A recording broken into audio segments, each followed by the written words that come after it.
It's Epstein time, y'all. Now, chat. I'm following a court order, chat. The U.S. Justice Department released millions of files associated with the Epstein files. Let me try to break it down like succinctly, but that you guys can understand if you haven't kept up with this. It's been a lot of politics, okay? The Attorney General at one point, by the way, before Trump got in, a lot of people, even like before the former FBI director or assistant director, Kash Patel is the director, but the assistant director was, he's a guy he actually streams on Rumble, Dan Bongino. Like, he was saying, we got to get these Epstein files out. Why are the Epstein files important? So this idea that Epstein had an island and that essentially he was trafficking underage teenagers, right? Not only for his own personal pleasure, but he was supposedly swaying and influencing a lot of other powerful people that had that perversion of possibly being pedophilic. So there was pedophiles that he was serving, and he was pretty much their guy. And he supposedly, and this is a theory, right? We break it down. And he was supposedly recruiting them. He would recruit these young girls to pleasure these guys on his island, right? Who were these guys? Mostly famous, high-powered guys, and he supposedly networked, and this was a secret, almost cabal, where no one really said anything. And even when he did get in trouble at some point, at first down in Florida, he caught a local case. It was swept under the rug, and I've watched a documentary on it, but you guys should really look into some of the stuff. The way how that case was resolved and how it was sealed, has been no handling of any case of that nature that's been ever handled like that. Why would that be? We all know the legal system definitely favors people of certain skin colors or maybe ethnicities, and definitely, how much money you have, but that was really odd, right? Like, yeah, Diddy got some money, but like, we're hearing about the freak offs. They sealed everything. Now, they've always pacified people with, the reason why, that happened is because of, we got to protect the victims, and victims are kids. They're minors. Like, we got to protect them. So nothing could be seen. But it got odd because parents of some of these alleged kids and parents of kids that supposedly were victims that never were included in some of these prosecutions, they were speaking out. They're saying, hey, listen, we want to know what was up. And not only do we want to know what was up, we have more information that we think this guy should be taken off or his freedom should be taken away from him. Most of those people were either coddled, ignored, but it was clearly seen that there was a lot of people that cared about this Jeffrey Epstein guy, that they wouldn't fully prosecute him. And that was alarming.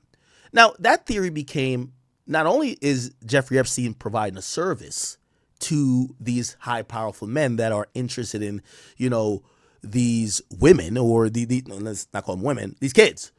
What essentially happened is people believe that he started collecting data, emails, and videos of the encounter of these men with these kids, and he later used for blackmail, which kept him out of jail for a long time. Now, subsequently, if you don't know the story of Jeffrey Epstein, he was actually charged by the Department of Justice, and he was charged federally, and he was actually arrested. And, he was arrested. And by the way, I want to, for people who don't know the Epstein file, or not Epstein, the Epstein story, I'm going to give you some details that you might be like, we've heard this before. So just bear with me a bit. But I do want to explain it for if I'm telling you the whole story and if you've never heard of this. So when he got caught in Florida, the case got resolved. They basically gave him a slap on the wrist, right? I forgot if he even had to register as a sex offender, but he had to do some jail time. The jail time he did allowed him to leave the jail. This is serious. This is like no joke. He could leave the jail for up to half the day, as long as it was for work purposes. Basically had a curfew. He still had contact with people in the outside world. He just only couldn't talk to the minors. And essentially was business going on as usual. What person do you know, right? Even subsequently, Harvey Weinstein, like we're talking about billionaires here. Harvey Weinstein, if we're talking about Diddy, anybody else who, if you want to say it's only money that makes his situation different, it's got to be more than money, right? Got to be more than money. So this guy had this really special process, not only in the courts, but even how he was arrested and dealt with.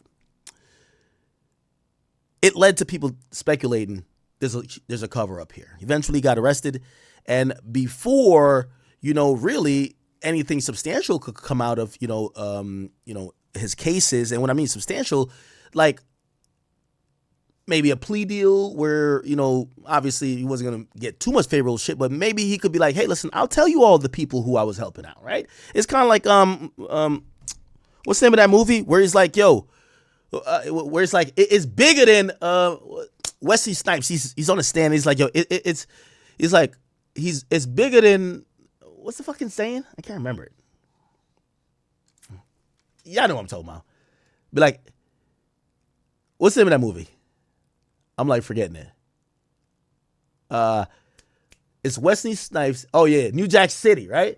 Yeah, and he's like, it's bigger than me, and he basically starts snitching everybody out. They thought Jeffrey Epstein was gonna have a moment like that. Anyway, magically, Jeffrey Epstein, under the supposed watchful eyes of the federal government, or the Bureau of Prisons, actually, in supposedly a 24-hour monitoring situation, right? He was being monitored 24 hours. There was cameras and other things that were, constantly monitoring him. Is it because he's dangerous? Not necessarily. But with some of these things, and, they usually put some monitoring on people who are facing life imprisonment without the possibility of parole, because that's automatically candidates for possible suicide. Anyway, despite claiming they had really high surveillance on him while he was locked up, he magically comes up dead. He hung himself, allegedly. People has been skeptical about him allegedly hanging himself in the sense of, no, he didn't. Maybe somebody killed him. Now, to get into some of this possible political malfeasance, because I'm one that don't like to lean into cynicism. And cynicism means, to be cynical means like, I'm like, I think there's aliens walking outside. Like, you're just kind of like out there a bit, right? So that's what cynicism is. I don't know if I'm using vocabulary. If Lil Baby's in here, bro, just donate and I'll read out one by one if I use any big words and I lose you. So, or I'll give you the definition. So I'm not someone who leans into cynicism. I'm pretty much a logical person, right? And I usually believe in, oftentimes the easiest explanation is the right explanation is the easiest one, rather than making up random theories. However, this is like really different, and some of this possible, or so people think the government killed him, right? And they're saying that the government figured out how many people were involved, how powerful they are, they killed him. Now, I would not lean into most of this type of theories about political malfeasance that could be used to like say whatever about dude. But it kind of would make sense when you start hearing about the people he used to deal with. The people he dealt with and the people who were his friends ended up ruling the world. They are the modern day biggest figures in life. They have determined the history and the fate of the United States before his death and also after his death. And it would probably be very much in their interest if Jeffrey Epstein was not alive to speak and possibly speak to any type of wrongdoing they may have done. So here we are. We're at a place where there was a bunch of investigation done. They essentially arrested a guy for child sex trafficking. They arrested his wife, Ghislaine Maxwell, for assisting, and they accused him of having a client list, except they didn't want to give us the clients. Why? The clients are equally as guilty. Well, the investigation into it have always been kind of fucked up, and there's been a lot of politics with it. It's one of the most political cases we've ever seen. Let me give you an anecdote right before we get into it, and I'll tell you right after the anecdote how we get to this page. By the way, you guys can look up this page. It's called, it's listed on the website justice.gov/Epstein. Justice.gov/Epstein. If you're over 18, you can hit yes, and you can see the same things I'm about to show you. I do want to remind you something, and never think the United States is above any type of action.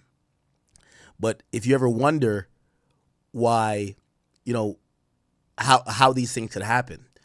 I'm going to use a story that, you know, it hits a little bit close to home for me, but I've heard the story, but this is a true story. And it just shows you how government may play a part in certain shit, but you'll never really find the truth. And I know you're going to be like, come on, man, not another Jamaican story, but it does matter. So in Jamaica, right, a lot of these politicians were accused of being corrupt in the 90s and this and third. What would happen is, so the U.S., just like, you know, in Venezuela, we just basically went there, kicked down the door, killed everybody, grabbed the nigga out of his bed. We dropped some bombs, bombed up their shit, and we just left. And we said, yo, y'all pick a new leader, and we better like the new leader. That was kind of bullying. I ain't gonna lie. That was kind of bullying. But I ain't gonna lie. I kind of fuck with it. It's still bullying, though. What the U.S. usually does, because they have interest. We have interest. I mean, you know, we're the U.S., right? Hey, there's an election going on. We interfere with a lot of people's elections, which is kind of hilarious because we were so upset of the thought that Russia was trying to interfere with our elections. Why would you want to interfere with an election? Well, if you could control the perspective or the side or the party that's leading the country, you could get them to do your bidding, or you could get them to basically just, you know, be a shill of yours. What America doesn't lack is money, right? So what they do is they fund other things. Like, you know, we've been accused of funding a proxy war. And I'm using Jamaica here as an example. They've funded politicians' campaigns, right? We know money wins like elections. We've seen in the United States. That's why super PACs and that type of stuff happen. So what used to happen like in the late 90s and 80s is that when the government, who was already fighting a war on drugs, and Caribbean countries were being used by like Colombia and all these other places to land planes that would then take off to Miami and other places, the U.S. government needed to know that these countries, and most of the countries outside of Puerto Rico and St. Thomas, the U.S. Virgin Islands, outside of Puerto Rico and the U.S. Virgin Islands, all those countries usually are colonies or somehow directly related to either Spain or the UK. I hope you guys know a little bit of world politics. So Jamaica is a British colony, right? Like pretty much the Queen technically could like make a decree and Jamaicans would have to follow it. You know, they haven't done it in a long time, but they technically could. The U.S. really got nothing to do with Jamaica. But to have influence, Jamaica's a poor country. You fund shit. You give them money, and what I say, niggas are as low as the last meal, whoever paid them last, right? So they would fund people's agendas. Okay, I'm going to try to speed this up. They fund these politicians, and the politicians win. Now, these politicians, a lot of times, because Jamaica's a poor country, they all get corrupt. Like, yeah, they get funded by like American other interests. But in Jamaica, what's really running a lot of shit, like really poor communities, is drug money, right? So, like, you know, you might have a guy who, you know, controls a certain place and he's cool with the Colombians or whatever, and he got the money. And that's where, you know, there's a term called garrison, which, because it's kind of like, it's like a Robin Hood mentality. The drug dealer is like the boss. And in those countries, like, for example, in Colombia, like, I'm pretty sure Pablo Escobar was the boss. Like, fuck the cops, fuck that governor. Like, Pablo Escobar is going to be the boss, right? All right, so let me get up to it. Essentially, there was this guy. His name was Christopher Dudus Coke. And actually, no, his father, they called him Jim Brown. He was a drug dealer. And essentially, he worked with corrupt politicians to bring drugs into Jamaica for them to turn a blind eye and bring drugs, guns, and other things. Yes, the politicians were working with the drug dealer. Essentially, what happened is that the majority of what the byproduct of that is, and this is how you see Venezuela, why you see what's happening. Most of the stuff coming into Jamaica eventually ended up in New York and Miami. And now the United States start looking at Jamaica. What the fuck's going on there?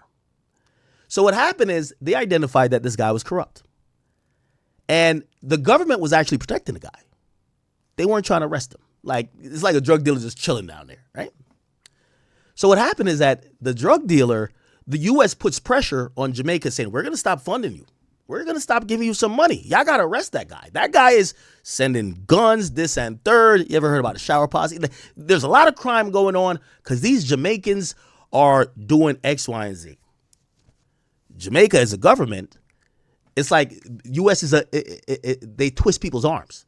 So they're like, no, we're going to do it. Just give us a second. And they keep twisting. Like, ow, you got it.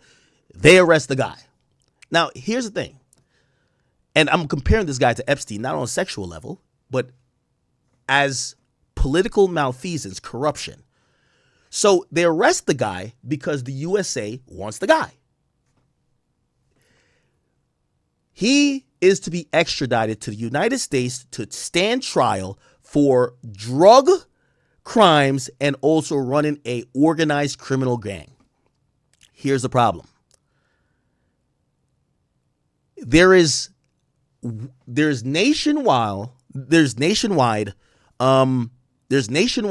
concerns via politicians and others. If this guy goes over to the United States, once he leaves Jamaica, what he'll do, he'll say, you know, I ain't do this by myself. That government official helped me. That government official helped me. That government official helped me. So there was a thought that even though this guy was a gangster, remember the politicians are not gangsters. The drug guy's a gangster. But there was thoughts once, because here's the thing, if you ever watch Narcos, this is the reason why Pablo Escobar built a prison in Colombia. It's a joke.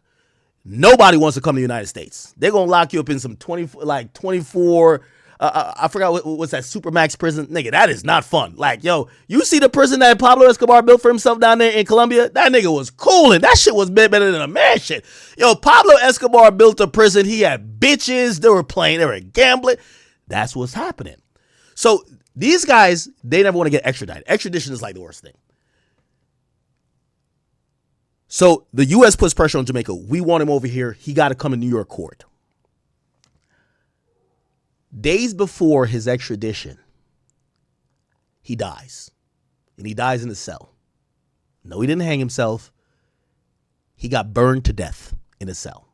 Now, I'm telling you this story because when you think about political malfeasance, it's like, are you going to wait till this nigga go to the United States and he starts snitching on y'all? Or y'all going to kill him here and nobody ever finds out?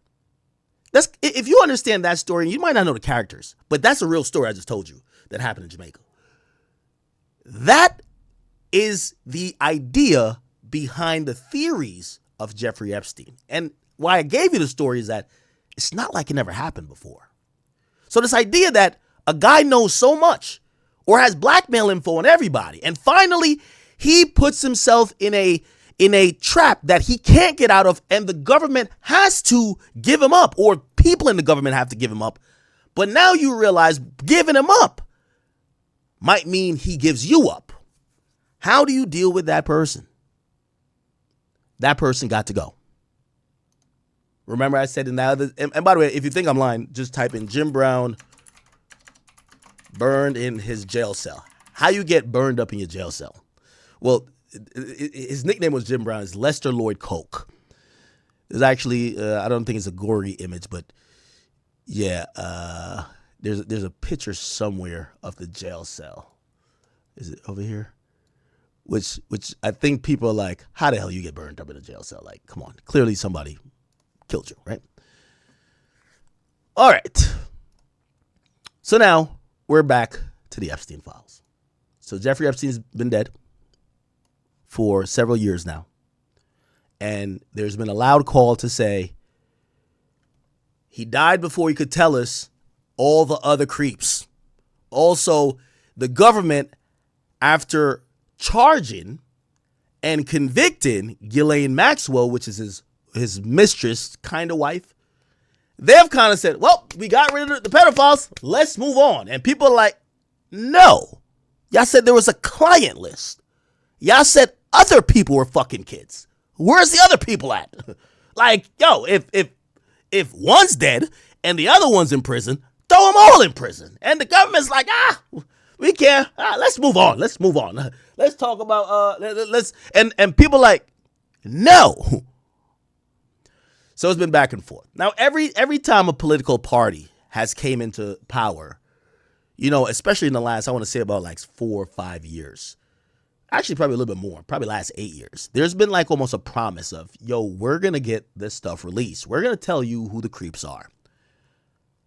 We've heard about a list. Who's on the list? Who are the people who used to require the services of children?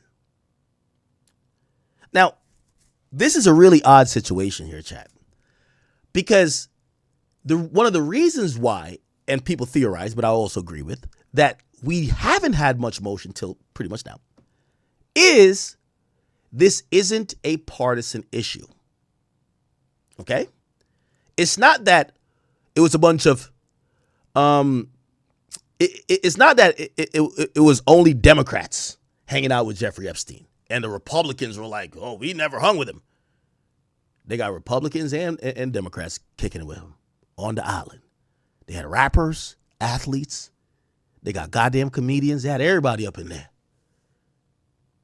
The freaks come out at night. Everything was popping over there. So what ends up happening, and this is a theory, we didn't get much released because even though, like, Trump hates the Democrats and Democrats hate Trump, they all might be a little bit guilty.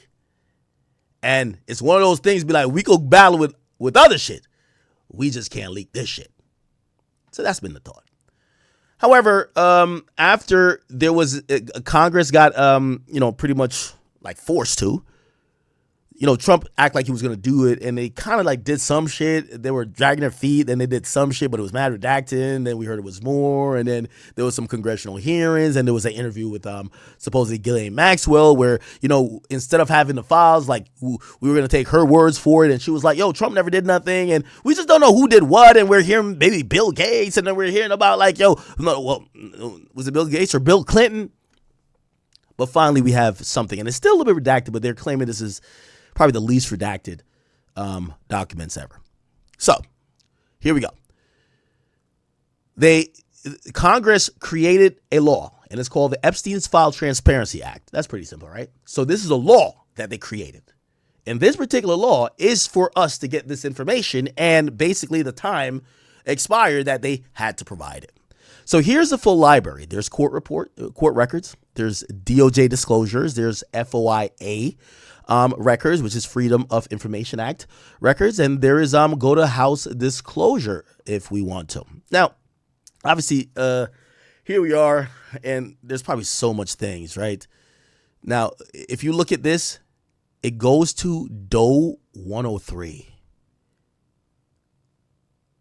So look at all these. These supposedly are the kids. And I think these are civil suits, though. These are like civil suits. There's grand jury stuff. And there's a lot of stuff. There's a lot of stuff, chat. There is a lot of stuff. Maxwell versus the estate. This was filed after his death because, she started suing for certain shit because, resources or whatever. State of Florida versus Epstein. There's a lot of stuff, okay? Now, I implore you guys, if you guys are interested in what I just said, for you guys to take your time and go through it. And honestly, it would probably take me about a full 12 hours to go through the majority of this. It's voluminous. It's supposedly over 1 million pages in documents. I can't sit here and read it all. So I am going to try to nitpick a few things, and then we're going to also kind of hone in on a few interesting things that will pique our interest based on what we cover. We cover hip hop, right? There are a few rappers mentioned and named in this. Now, I do want to give one disclosure before I go forward, and this might seem like it's a disclosure or a disclaimer actually to make sure I don't get sued, but it might work for both because I'm also not a liar. Even I think you guys should know our character at this time. Like, this is part of the reason I'm so disgusted with that dude with Lil Baby, right? I meant to say Lil Baby. The nigga lied. You know what I mean? Like, bro, I'll admit I got swung, but don't lie that you hit me. But me, I like to be truthful. So even though people think I have something against Jay-Z, I got nothing. His company isn't a good friend of mine, I would say. But like, I don't necessarily hate Jay-Z that I would ever make up something that I knew was false. So, I want to be fair to everybody. And even though I feel my enemies would never do the same with me, and they've never done the same with me, right? But it's my character and, this is my reputation. We are going to read some stuff about Pusha T and also Jay-Z. I want to make it very clear. And these things, and in some of these documents that's listed here, they're on verified reports from people that are either calling in tips or who may have had conversation with law enforcement, but it never turned to charges. So I want to be very clear. I do not want to, again, I'm not doing this just to make sure I get sued. I just want to be very clear. It's up to you to make up your mind, right? Now, there are some people that love the term, like, you ever see the Kendrick fans when, like, you defend Drake? They're like, of course you would defend a PDF. You probably weird too. I wonder if those people are going to take the same type of thing about Jay-Z. Is anyone who would maybe look at this and say, nah, I need more info about it, whatever. Are they defending Jay-Z or what? So it's going to be up for interpretation. I'm going to skip to the relevant thing that we care about, and then there's some videos and even an interview we're going to get to. So chat, I hope you guys are locked in. It's 2:20 a.m. I am not tired. Are you guys tired? My mouth is getting a little bit dry, but I got a little bit I got that Down Julio and that Red Bull up in here. My ice melted, so it's a little watery. Okay. So, Pusha T, and here we go. So, let me see if I can find this. I want to pull it up directly. So this was something out of New York. This is unclassified. Where would I find this? Here's a case ID. I got a case ID for y'all. 31ENY. Okay. So this is a crisis intake, which is very interesting. So look like the FBI did a crisis intake of an individual. They have blotted out the name of the person, and let me see if I can find it on the actual website that could tell you exactly where to go. Right? Because, and if you wonder why I do that, I want to make sure. I never want someone to say I'm just going off a screenshot. I want to tell you how to find it. Right? Like you could be me. Here we go. We're gonna look up the case right now. So this is Okay. No, well, the case ID won't really match, but let's see. 7571. It probably won't be on here. 7571. No. These are actual federal court cases. Hold on. I'm gonna find it. Just give me 1 second. If not, we'll go off the screenshot. But it's kind of like 7571. These are in SDNY. This is a grand jury. This is the Virgin Islands. The Virgin Islands had to take its bank to court. They were trying to find a certain type of financial records. Okay. Okay. SDNY. Is this? No, it looks like it might be it's a state court. That's state court. So it wouldn't be. I'm still trying to find it here. Let me just Google 7571. I don't think it's gonna be in there. Yeah. These are federal cases. Is listed here. Let me go back. It says court records. It wouldn't be court records. It's okay. So these would come out on the Freedom of Information Act. Yeah. Okay. Customs and Border. That's CBP. No. Okay. It's FBI. Here we go. So, all right. It's gonna be one of these. So I'm gonna have to click on a bunch of these. Okay. Just bear with me. Yeah, to find it on here. I want to find the actual document, though. I just don't want no bullshit. Let's go to part 4. Okay, these look like not really much. These are information sheets. Oh, okay. Here we go. Perfect. Oh, I just had to scroll down. All right. Is there any coding on these? Let's see if we can find any. Oh, they didn't do us a solid, chat. There's no coding on this. All right, so we're going to have to find this directly, and we're going to read through everything. All right, so I'm not going to take just a Twitter thing. We're going to find the actual thing. This happened in 2019. Okay, bad. So let's find this in 2019. This is part 1. Let's go to part 20. Let's see when part 20 would be. 2019. We're looking for.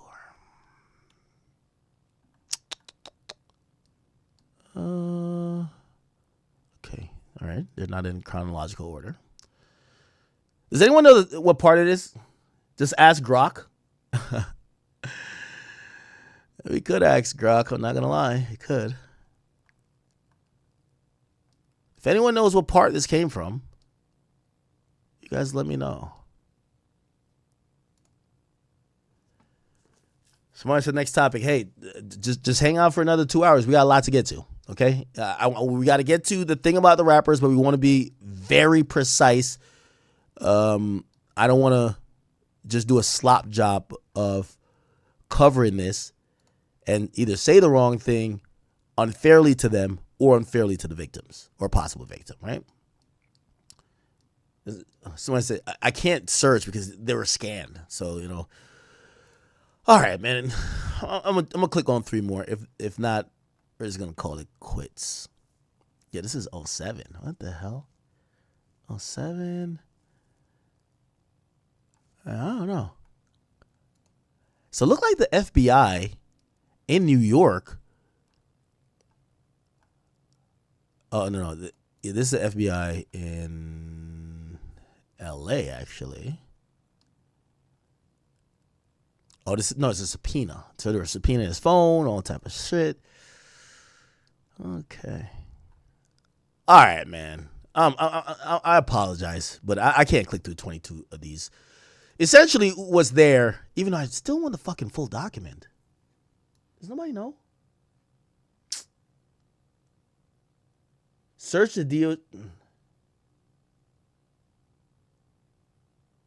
DOJ statement. Did they? Department of Justice Twitter. They didn't say that shit was fake. Did they? No. Yeah, they said that they published 3.5. Yeah. 3.5 million pages. Jesus Christ.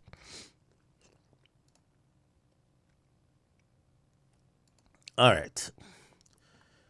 I ain't gonna lie, chat. I need this. Fuck. Subject to protective order. Shit. This is classified. So, Serial 96. It's not fake, chat. But I understand we're in a land of AI, and also people love the fuck out of Jay-Z. So like, I'm not gonna play around with him. Yo, my boy had a Metro PCS. What the fuck? Yo, a billionaire having Metro PCS is crazy. Okay, that's not it. All right, we're gonna have to go one by one. Fuck it. We got time. Let's go to 20. Fuck it.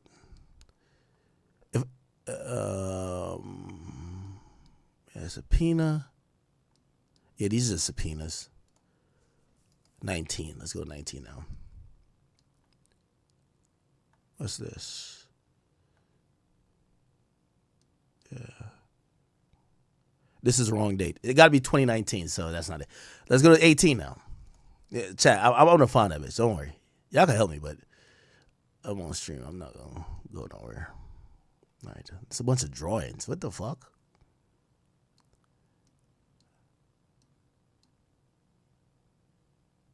Oh, this is 2006. Wrong date.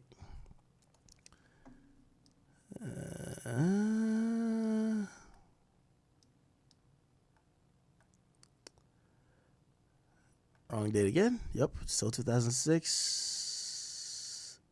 Wait, did I close this thing? Fuck, I did. Justice. Oh my God, Chad. Somebody help me. So it's FOIA. It's going to be freedom of information. It's going to be in here. We're going from bottom to top. Pause. Did we go 18 already? Let's go 17. 17.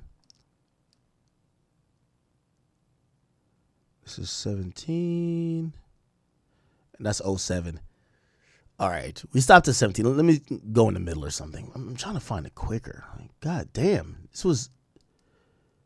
All right, this was nothing. This is just a sheet. Okay. So that's 7. It had nothing on it. Let's go 8. Nothing on this. Okay, that's 8. Let's go to 9. Nothing on that. Let's go 10. Nothing on that. Let's go 11.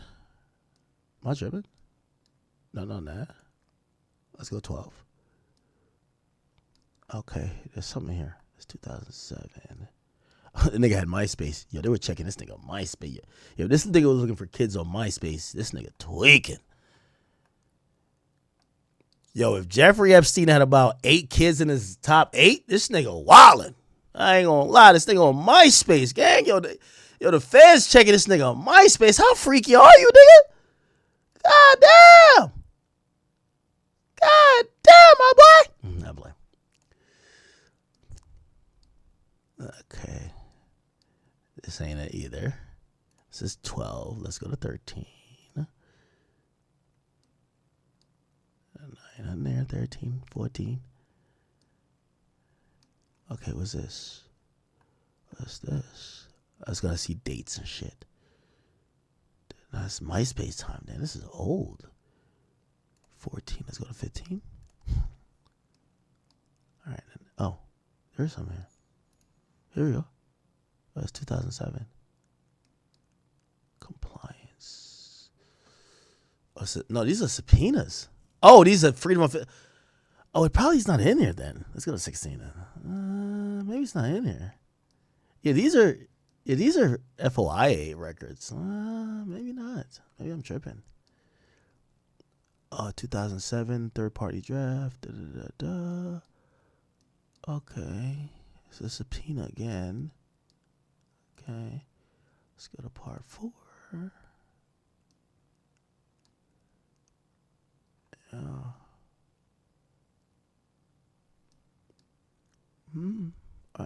Am I finding it? Nope. This is everything here is 06. All right, if it's not here, it's not in here. So if it's not on that, it's not on DOJ disclosure. Oh, redaction of victims' names. Okay. Oh, here we go. First phase. Is it this? Evidence list. No. Hey, Gran. Yo, Gran. You know, Gran's an AI.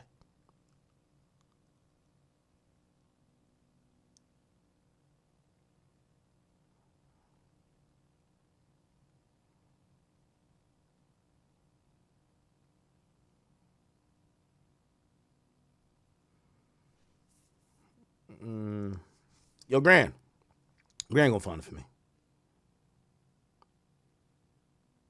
I keep telling y'all, man.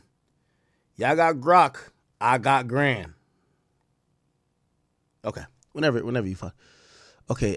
Evidence list from SDNY. Oh, here we go. That might be it. SDNY. Nah. Fuck. Contact book.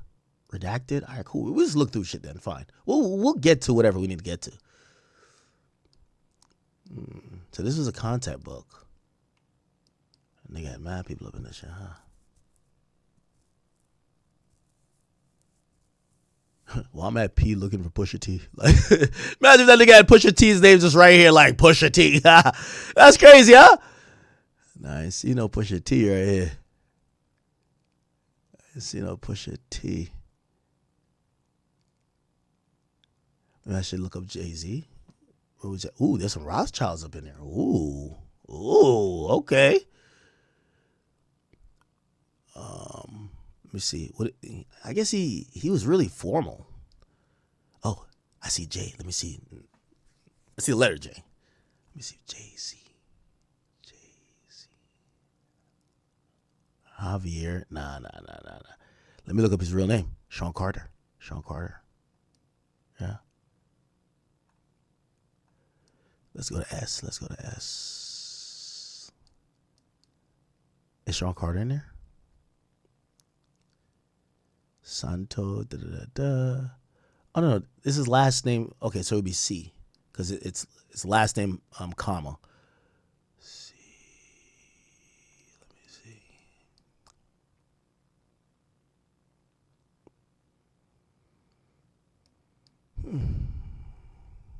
Give me a second. Okay, here we go.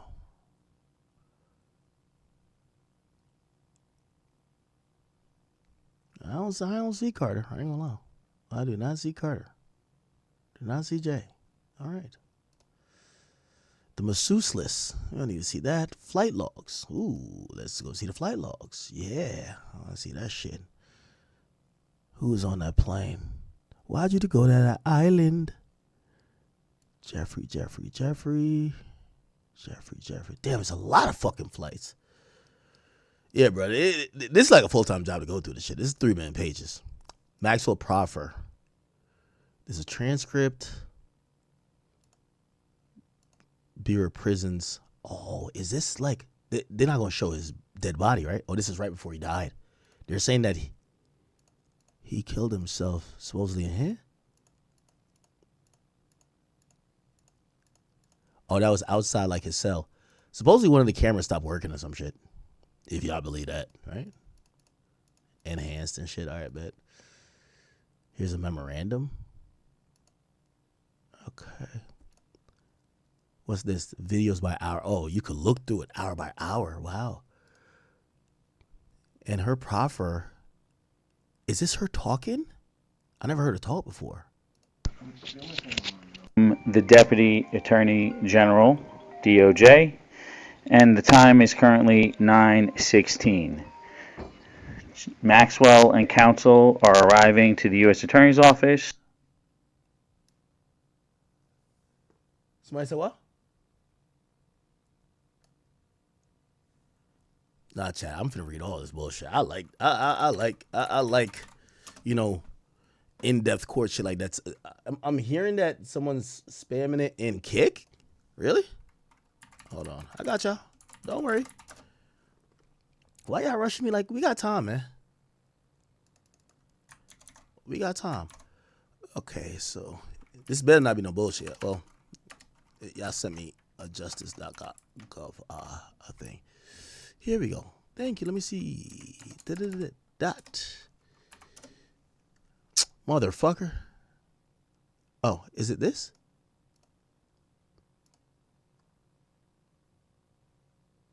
What the fuck? Hold on, chat. I typed it wrong. Here we go. Yes. Here we go. Yes. Yes. Yes. Eureka. We have made fire. Perfect. Might have to pour up for this one. Chat. Y'all here with me still? I'm locked in tonight, huh? We got almost 18,000 in here, man. It's 3 o'clock. See y'all. Let's get this straight. Okay. So, if you can't see, I just want to make sure you don't. I was cropping out my thing, but I'm going to uncrop it. That y'all can see. Okay, so it's on the justice.gov website, okay? So this is an actual thing. And this is a link. Y'all can take a screenshot and type it in yourself. So if you're watching this on YouTube and you're like, where the hell did this come from, man? Somebody just capping. This is a official document that's put out by the United States government. The Federal Bureau of Investigation has put this out through the Department of Justice. And yeah, okay, cool. So now, let's lock in. Oh, by the way. Shit. All right. Oh, so it's data set 9. That's what we need. How do we get to here? Okay, cool. I'll leave that in that tab, and then we'll go to here. No, I'll use this tab. I'll go to here. Bet. All right, bet. So we're here. So cool. So this is a FBI crisis intake form that's filled out. We don't know who's filled out by. It's redacted. But the time that it was received was on, what is this, July 10th, 2019. And this is early in the morning. Now, it's Eastern time, and they're saying that, so this is a call. And it's very important to know that. It's not like somebody walked in from the hospital or walked into the hospital and the hospital called the FBI. They're saying somebody called the FBI National Threat Operations Center to identify herself as a victim of sex abuse by Jeffrey Epstein and others. They provided this information that in 1994, we don't know what this is, redacted, revealed herself as a past victim of sexual abuse by Epstein. This person described the abuse that occurred during parties. Wow. So-and-so further identified so-and-so as a friend of so-and-so. In approximately 1996, so-and-so resided with so-and-so in so-and-so. It's pretty helpful, right? And an unknown man abducted so-and-so from her home, whence she later awoke in the presence of Harvey Weinstein and Sean Carter. While Weinstein inserted his fingers into her whatever, so-and-so believes she was in Epstein's mansion in Florida. It's estimated that she was abducted on several occasions, awakened each time in an opulent indoor setting, which means big house, and she was suffering from sex abuse on multiple of those occasions. So this person is claiming they got abducted a couple times and they woke up. At one particular time, they woke up and it was Harvey Weinstein. Now, I'm wondering how this connects to Jeffrey Epstein. Now, Harvey Weinstein, there's a Steen with both of them, right? Epstein and Weinstein. Weinstein is known to be a perverted movie, like not really a director, but like he funded movies and he used his power that could cast women, and he basically took advantage of a lot of actor or actresses and other people with his power and money. So, what they're claiming, he's like Diddy on steroids for what they claim Diddy was for music, what they claim, because none of that actually came out in court. But Weinstein was supposedly doing that in movies or in the film industry. Okay, they're saying she was estimated that she was abducted on seven occasions. Waking each time in an opulent indoor setting, they suffered from sex abuse on multiple of those occasions in which Epstein participated. They recalled Leon Black and William Barr, the current U.S. Attorney General, being present during some of the occasions of abuse. In approximately 2006, so-and-so last recalled being abused by Epstein. Okay? On each occasion, so-and-so believed she was drugged, clouded her memory, and attributed the drugging as frequently performed by persons assigned as handlers, who she described as persons who established friendships with victims. Among her handlers, so-and-so identified the artist Pusha T. It's kind of odd. Now, I'm going to tell you why this is odd. Because, I'm pretty sure a defense of Pusha T and Jay-Z is going to be like, this is some lunatic, like just like that girl that's seemingly may have been a little bit autistic or slow that sued Jay-Z and Diddy and claimed that she went to the award show by herself and Diddy and then brought her to a party, and then she woke up or she went in the room and Jay-Z and everybody was in there. Then she ran out naked, and the father even came out and said, I don't remember me coming to pick her up. I don't know about that. And I think it's safe to say on that woman may have kind of been a little bit cuckoo, right? Right? So that's usually a defense. Like, yo, if this is a hotline, right? So it's not like they're going to the cops and the cops are doing rape tests or whatever the case is and even doing some due diligence. Like, this is like a tip line. Could be like some cuckoo person. Here's what gets a little bit interesting. You're mentioning Weinstein, then you mention Jay-Z and Pusha T. I just don't feel like they're all in the same world. But then you also mention, at least at the time, they said Leon Black and William Barr, who were the current United States Attorney General. Okay, so let me look up that last name, William Barr. When did they serve? All right, let me look it up right now. William Barr. Okay, so William Barr was an attorney general from 2019 to 2020. So this person, according to the tip, the current U.S. Attorney General, and they don't really put a time. I want to see was there a time on it? Okay, all right, so this is interesting. So it looked like, when they were trying to find additional victims, someone calls in. It's kind of like setting up a hotline for Diddy, right? But they set it up. It was the Federal Bureau of Investigation's fielding this for Epstein, right? And someone calls in and says, this happened in 94. Let's try to do some common knowledge and thinking. Who was Jay-Z at the time in 94? I felt like Jay-Z's music popped off in 1996, right? Jay-Z in 1994. Like, Jay-Z was a hungry, fast-tongued underground rapper, often sporting a bald head. And he appeared as a protege of Big Daddy Kane, right? This is his music video in that time. Now, again, I'm not here to pick sides, and I'm not here to save Jay-Z or even convict Jay-Z of anything, but I want to make shit make sense. That's my thing. I'm a make shit make sense guy. Jay-Z at this point in 1994, that she's alleged that this happened. If this happened then, by the way, the boy Slim, what up? You said what happened at the Academy? You got timed out for what? So let me just get into this real quick.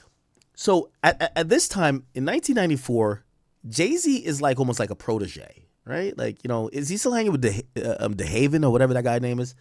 They're saying that he was hanging around Big Daddy Kane.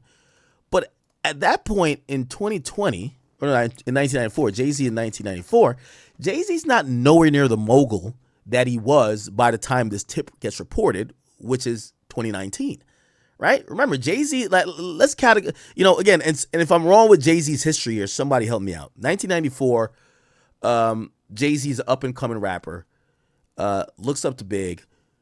He's hanging with, like, this DeHaven guy, and, you know, we see him with Big Daddy Kane, and I really don't know too much about Jay-Z in 1994. I really don't even want to. You see, this video shows a 1994 interview about Jay-Z. Let's watch it. Yo, peace. You're in the hood with the hip hop form. And I'm not trying to shit on this rumor, but I want to make it make sense.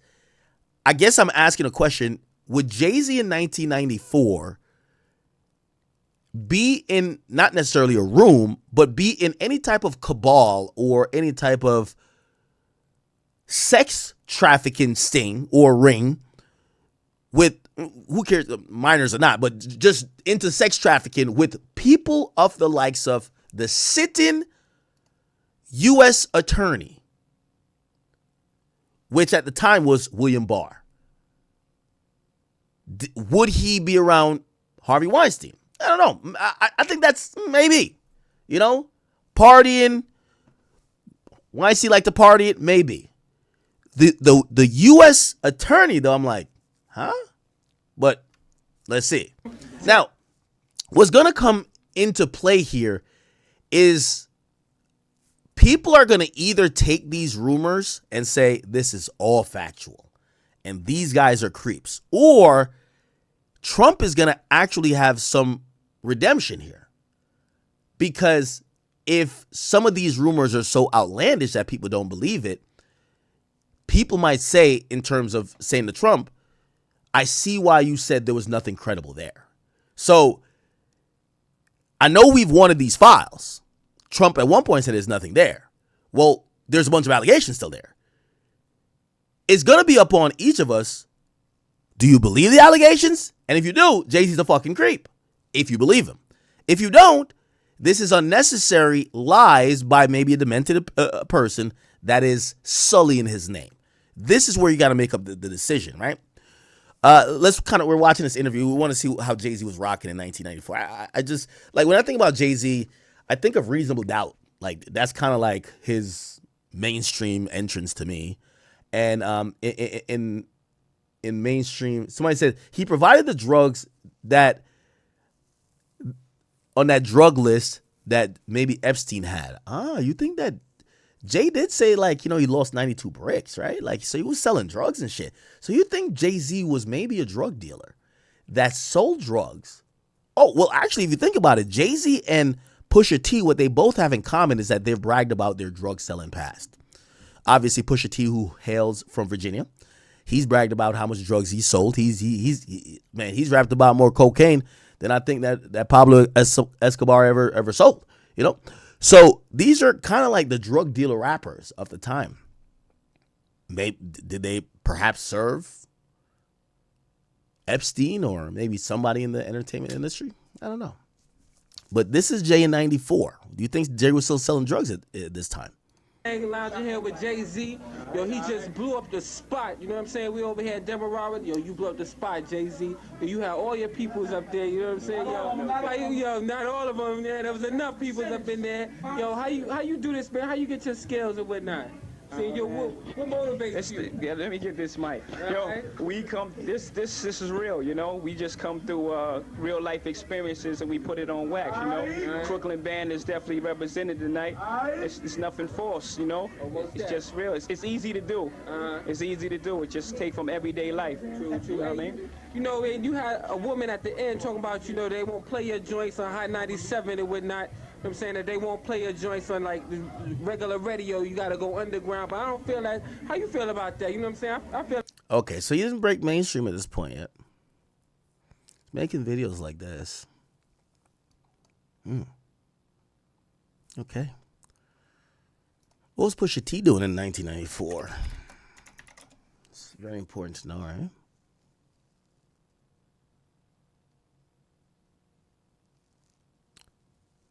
What did Pusha T, what was he doing? It was 14 years ago, but 14 years ago is it's not enough. 14 years ago is still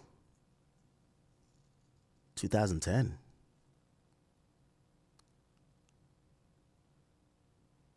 We don't have too much. Okay, here we go. This is Pusha T's. What? And the guys them who was doing I had a separate team. The guys them who I grew up with and the guys them who was doing the music. With that came trying to clean up too. That's why it was always like a hush hush thing. People saying, "Oh man, they ain't really sold no drugs. Oh, Pusha ain't never did that, this and that." Because it's like, what you expect for y'all to see me or to get caught for you to know about it? You know what I'm saying? Of course. They're being very quiet about it. They was being very quiet about it, but they ran it up. They were moving keys for you? They was moving. I had a separate team. Wow, interesting. So they were selling drugs supposedly. We just don't know what. Okay, it's very interesting. All right. We're trying to figure this out. Okay. Okay, so let's continue to read. So she said 7 times, this and third, last recall. All right, here we go. So while Weinstein had inserted blah, blah, blah, she believed she was in Epstein's mansion. Okay, so she believed that Weinstein was there, right? Jay-Z was there, and clearly, not clearly, but supposedly Epstein was there, right? She said 7 times. This word abduction kind of sounds a bit odd. What do you mean abducted? Abducted? Wonder where was she at when she got abducted. Anyway, so the current, she says, on those occasions, it was Jeffrey. Okay, they recall Leon Black. Who's Leon Black? Leon Black. That's a private equity investor. Huh. CEO of Apollo Global. He's worth $13 billion. Wow. $13 billion.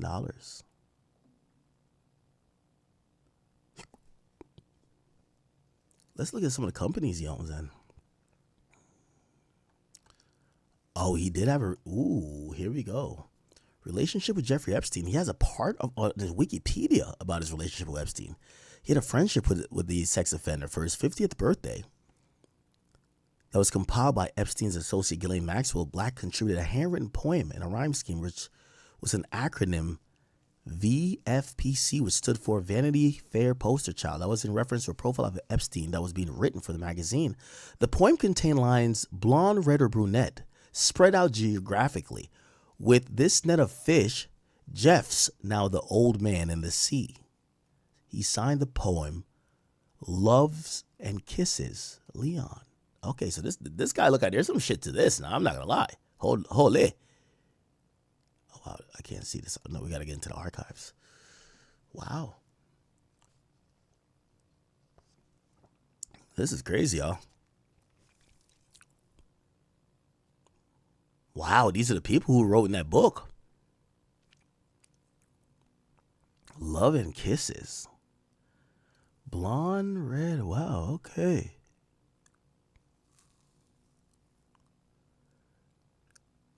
Wow. In 2009, Black contributed $60 million in a settlement. Now, if we're trying to we're kind of like doing some research here. Was this guy friends with Jeffrey Epstein in 1994? Now, obviously, these guys are old fucks, or this guy's old. So he probably was. But I'm trying to see like some shit about that year, or maybe something in the 90s. Oh, okay, 1997. He made Epstein one of the original trustees of what is today the Deborah and Leon Black Foundation. Ooh. Okay, so we are seeing, their friendship date back to the 90s. Here's the sexual misconducts. In March 2021, Gazelle Geneva claimed a series of tweets. I was sexually harassed by Black for years and ultimately forced us out of non-disclosure under duress. Black stated he had engaged in consensual affair with her, so he did fuck her. The matter has been resulted in lawsuits and countersuits. They further allege that Black introduced her to convicted Jeffrey Epstein, sex offender Jeffrey Epstein, and forced her to have sex with him. Her lawsuit against Black was dismissed in 2023. Wow. The law firm that represented Geneva also represented another accuser, Cherry Pearson, who accused Black of raping her in 2001. At Jeffrey Epstein's mansion in New York City, Black denies these claims. On July 25th, 2023, a lawsuit was filed against Black, alleging he raped a 16-year-old girl with autism and Down syndrome in Epstein's Manhattan townhouse in 2002. He called the accusations frivolous and sanctionable. Oh, interesting. There's a lot going on here, people. There's a lot going on here. Yeah, this guy is tied in. For the people who want to say this is some lunatic who just made a report, that's why it didn't go anywhere. Do you think this person clearly would have to know about the case? They know a guy who's allegedly accused a bunch. This Leon Black guy. Wow. This is indeed crazy.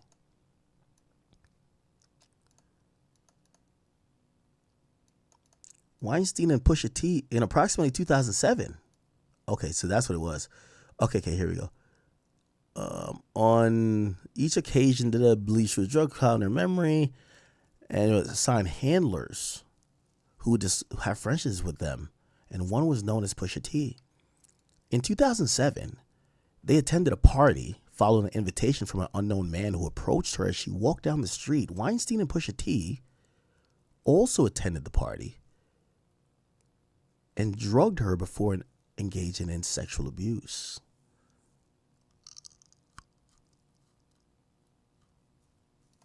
That should be able to be verifiable. Pusha T party with Weinstein. Yeah, that's where we got to investigate if we want to see if this is maybe have a little bit more, basis in truth. Pusha T, Harvey Weinstein, 2007 party. If they've been to the same party, that might be a little bit odd.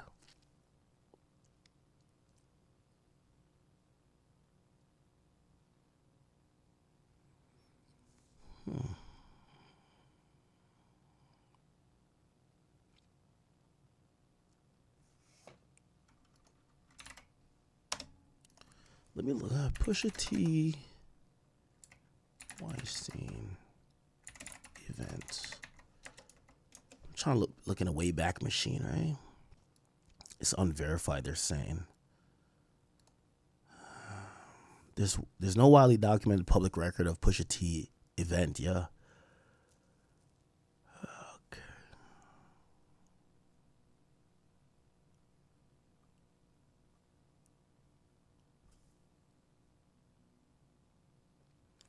Someone says Pusha T was trying to get off Jive in 2007. Were these like industry events? I would guess it would be, right?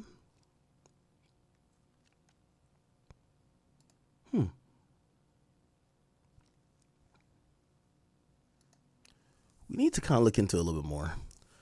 So-and-so has claimed to have additional information on other persons involved in enterprise and information related to the racketeering conducted in support of the trafficking. So-and-so further believes she was under surveillance and stalked at the direction of the people involved in the sexual abuse. So-and-so confirmed that she was not diagnosed with mental illness, but refused to provide her physical address, advising that she maintained no permanent address. Rather, she moved between staying at different hotels. So she was a nomad.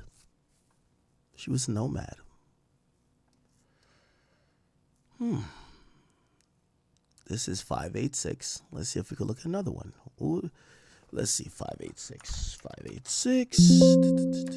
Oh my God. It's on page 2, I think. 586. No.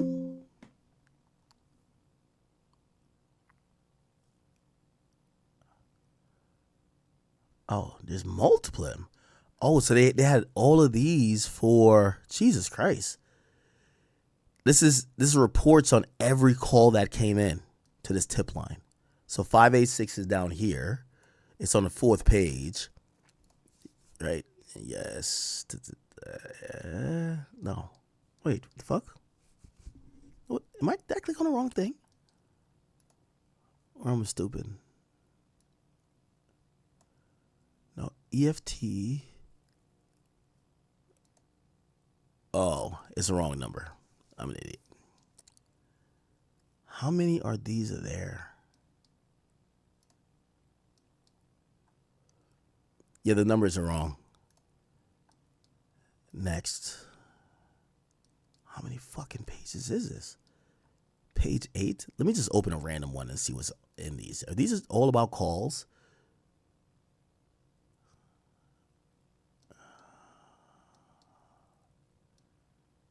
These are inmates. What I got to do with Jeffrey Epstein?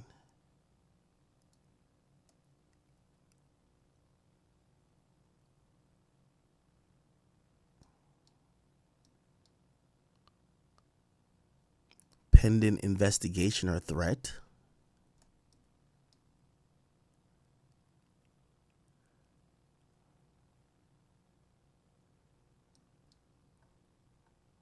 Who the fuck is that?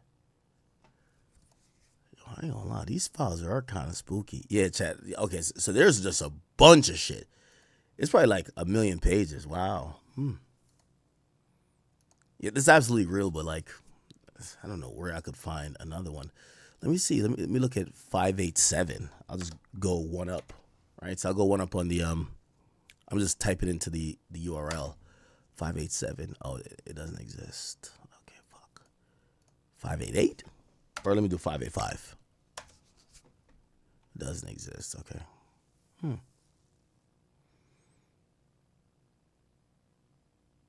This is interesting.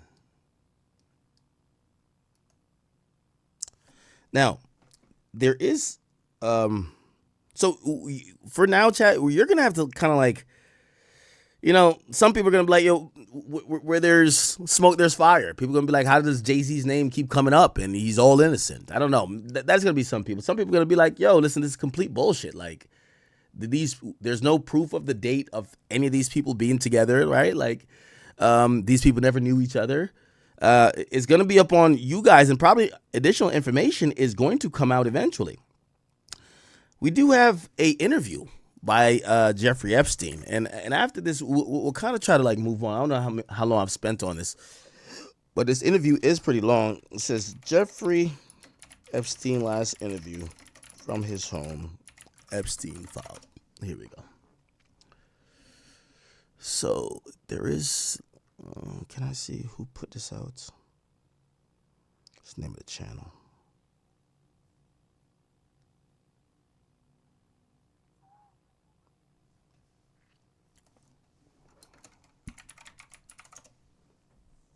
Here we go. Before we get into the deep stuff, let's give some basics or some things I want to do inquiry from the others. Walk me through the Santa Fe Institute. What was it about the time of the math? And this was in the late 90s. So they're not going to hear. I'm trying to get some timestamps here. Let's get some timestamps.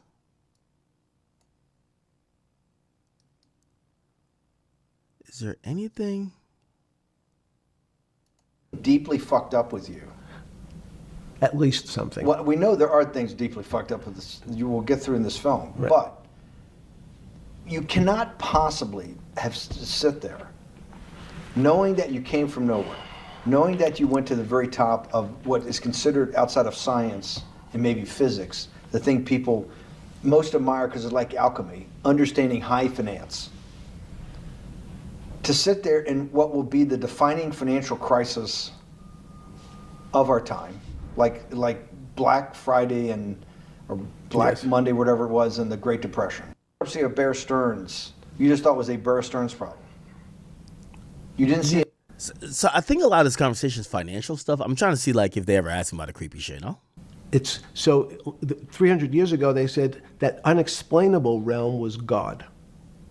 And people who attempted, in fact, to explain the unexplainable, who said, yes, I understand the unexplainable, were charlatans, they were the occults, they were the astrologers, they were the con men. Alchemist. Yes, well, no, alchemist was in fact, they believed that there was a way to transmute one metal into another. In fact, they always wanted to see if they can create gold. There's no reason, if you think about it, they recognize that one metal is different than another metal because it has some additional pieces to it. It has additional neutrons or protons or electrons. So because they thought it was a machine, they believed it was a machine, if I can take 5 protons and add 5, that gives me 10, I should be able to get gold. Move everything around inside these systems, the molecules transmute one molecule into another, and if this molecule I've transmuted it into is gold, I'm a rich man. It's back to money. But there's something strange happens. Isaac Newton says, this is really weird. If I want to push a ball on the table, I have to touch it. Maybe I have to blow on it. But I actually have to push one side of the ball or the book to move that side. I'm pushing here, and obviously this thing is what appears to us humans to be solid, so it moves as one thing. But the only way to get something to move was to touch it or put a force against it. Okay. Now, I'm getting a little synopsis of what this interview was. He kind of like, in more than one way, he spells out like why he's kind of like this financier type of successful guy. But those successes, if you kind of think about what he's accused of, you could see how he probably finagled himself into, what is this? Oh, wow. He finagled himself into having like this y'all need me type of thing. Somebody sent me a thing with pictures in it. I don't know if these pictures are really worth even showing. A lot of stuff is redacted. Remember, anything that's nude, anything that's also underage is definitely going to be redacted fully. Seems to make sense. Everybody has that experience. I want to lift a glass, I lift it. If I want to push a ball, I push it. If I want to pull a ball, I pull it. But he recognized when Chef Facts, thank you for becoming a monthly supporter of Rumble. The ball fell off the table, it went in a different direction. I'm interested. I'm trying to... Library, but you're in jail. No, I was in jail, not prison. Okay, now he's talking about his jail time. Here we go. What we have is the financial crisis, the crash of 2008. Sunday afternoon, September 14th, I think it was, 2008, is when they were working feverishly in Midtown Manhattan at the Lehman Brothers offices and at various law firms around town, and with the Secretary of Treasury and the Federal Reserve, what they're going to do with Lehman. They decided they weren't going to save it. And so they prepared to put it into bankruptcy at the open of the market in London the next day. This might be a financial interview. How did you hear about what was going to happen to Lehman Brothers, and what did you immediately think when you heard that it was going to be put into bankruptcy? I'm glad you asked that question. I was in solitary confinement. Ooh. Okay. September 14th. And again, some of the public stories about the wonderful time I had in jail, and my... Yeah, so the idea that he could leave jail whenever, like, was supposedly this really looked like posh type of thing. He's saying the opposite. He said he was in solitary confinement. Work release, which didn't come till months after. I'd been there since June. So he's saying he was only able to leave the jail once he got to work release, but people feel like, nah, you was able to do whatever, bro. 8x10 cell with a bed in the back, a 6-foot bed in the back, a chrome sink with a toilet attached to it, and a little piece of metal sticking out that was supposed to act as a table. Now, since I was in jail, there were no books. Why? There's no library. No library, but you're in jail. No, I was in jail, not prison. So in jail, I was in a place what's called the Special Housing Unit, which is for the roughest, toughest, meanest people. They had put me there, they said, for my own protection. So I was in a 8x10 cell with a little slit in the door where they would serve my food on a tray about 9 inches by 4 inches. And then as soon as I finished eating, they would take the tray and close it down. And one of the guards said, do you understand there's Wall Street's crashing. I'm worried about my pension fund. What should I do? And I said, sorry, Wall Street's crashing? What's happened? And he said, there's some crisis and some companies are going bankrupt. I said, are you sure? And he said, yeah, it's all over the papers. We're all terrified we're going to lose our life savings because we have either a 401k or our pension funds. We don't know anything about money. Mr. Epstein, can you tell us, like, what's going on? Am I going to be able to afford my children's education? Am I going to be bankrupt like this company called Lehman Brothers? And there's a... I want to hear him talk more about prison. No. Brown jumpsuit and flip-flops. Flip-flop. In New York City, taking calls from... They're afraid people are going to hang themselves with the phone cord. What? That's what he ended up doing, allegedly. So it never struck you when you had to make one of your 50% of your collect calls that day, you call the president or the head of the CEO of Bear Stearns, the biggest financial event. So he's doing business while locked up, and I think that's why people are like, "Come on, bro! Like you weren't locked up. Like you're doing huge business while locked up." In your life is taking place, of which one, every important person in the world would be seeking your opinion. Number two would be a once-in-a-lifetime opportunity to apply your craft. Number three, it would be a once-in-a-lifetime opportunity to make money if you were smart, and obviously you're smart. You're telling me here, truthfully, that it never hit you at all of how you'd ended up in a place where you had to make a collect phone call from a jail cell that was 6x9 with a steel bed and your food being passed in through a slot. The question you want to ask is, who was the other call to? Okay, who was the other call to?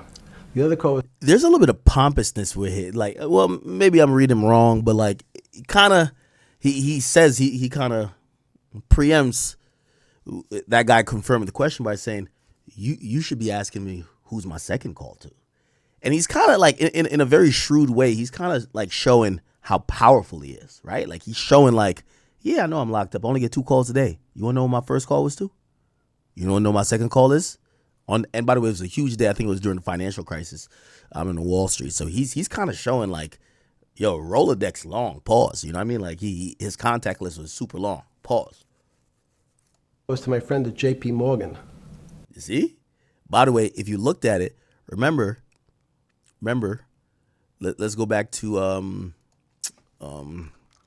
justice.com and let's go through it again and go to court records.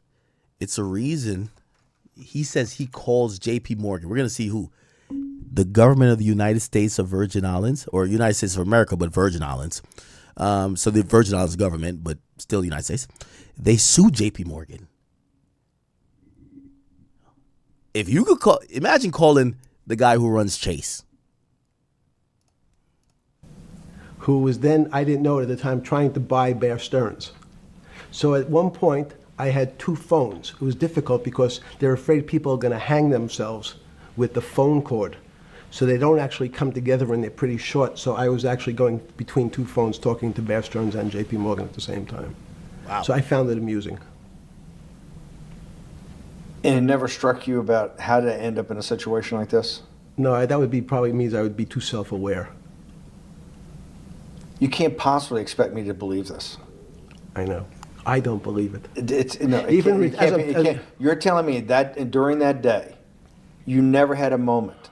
You sat there and go, what the fuck have I done with my life that I'm in a 6x9 jail cell when I should be on a trading desk or I should be in my $250 million the greatest townhouse in New York City, taking calls from the king of Saudi Arabia, the president of China, the head of Russia, the president of the United States, to save the world's population from a financial debacle. You honestly expect me to believe that never happened?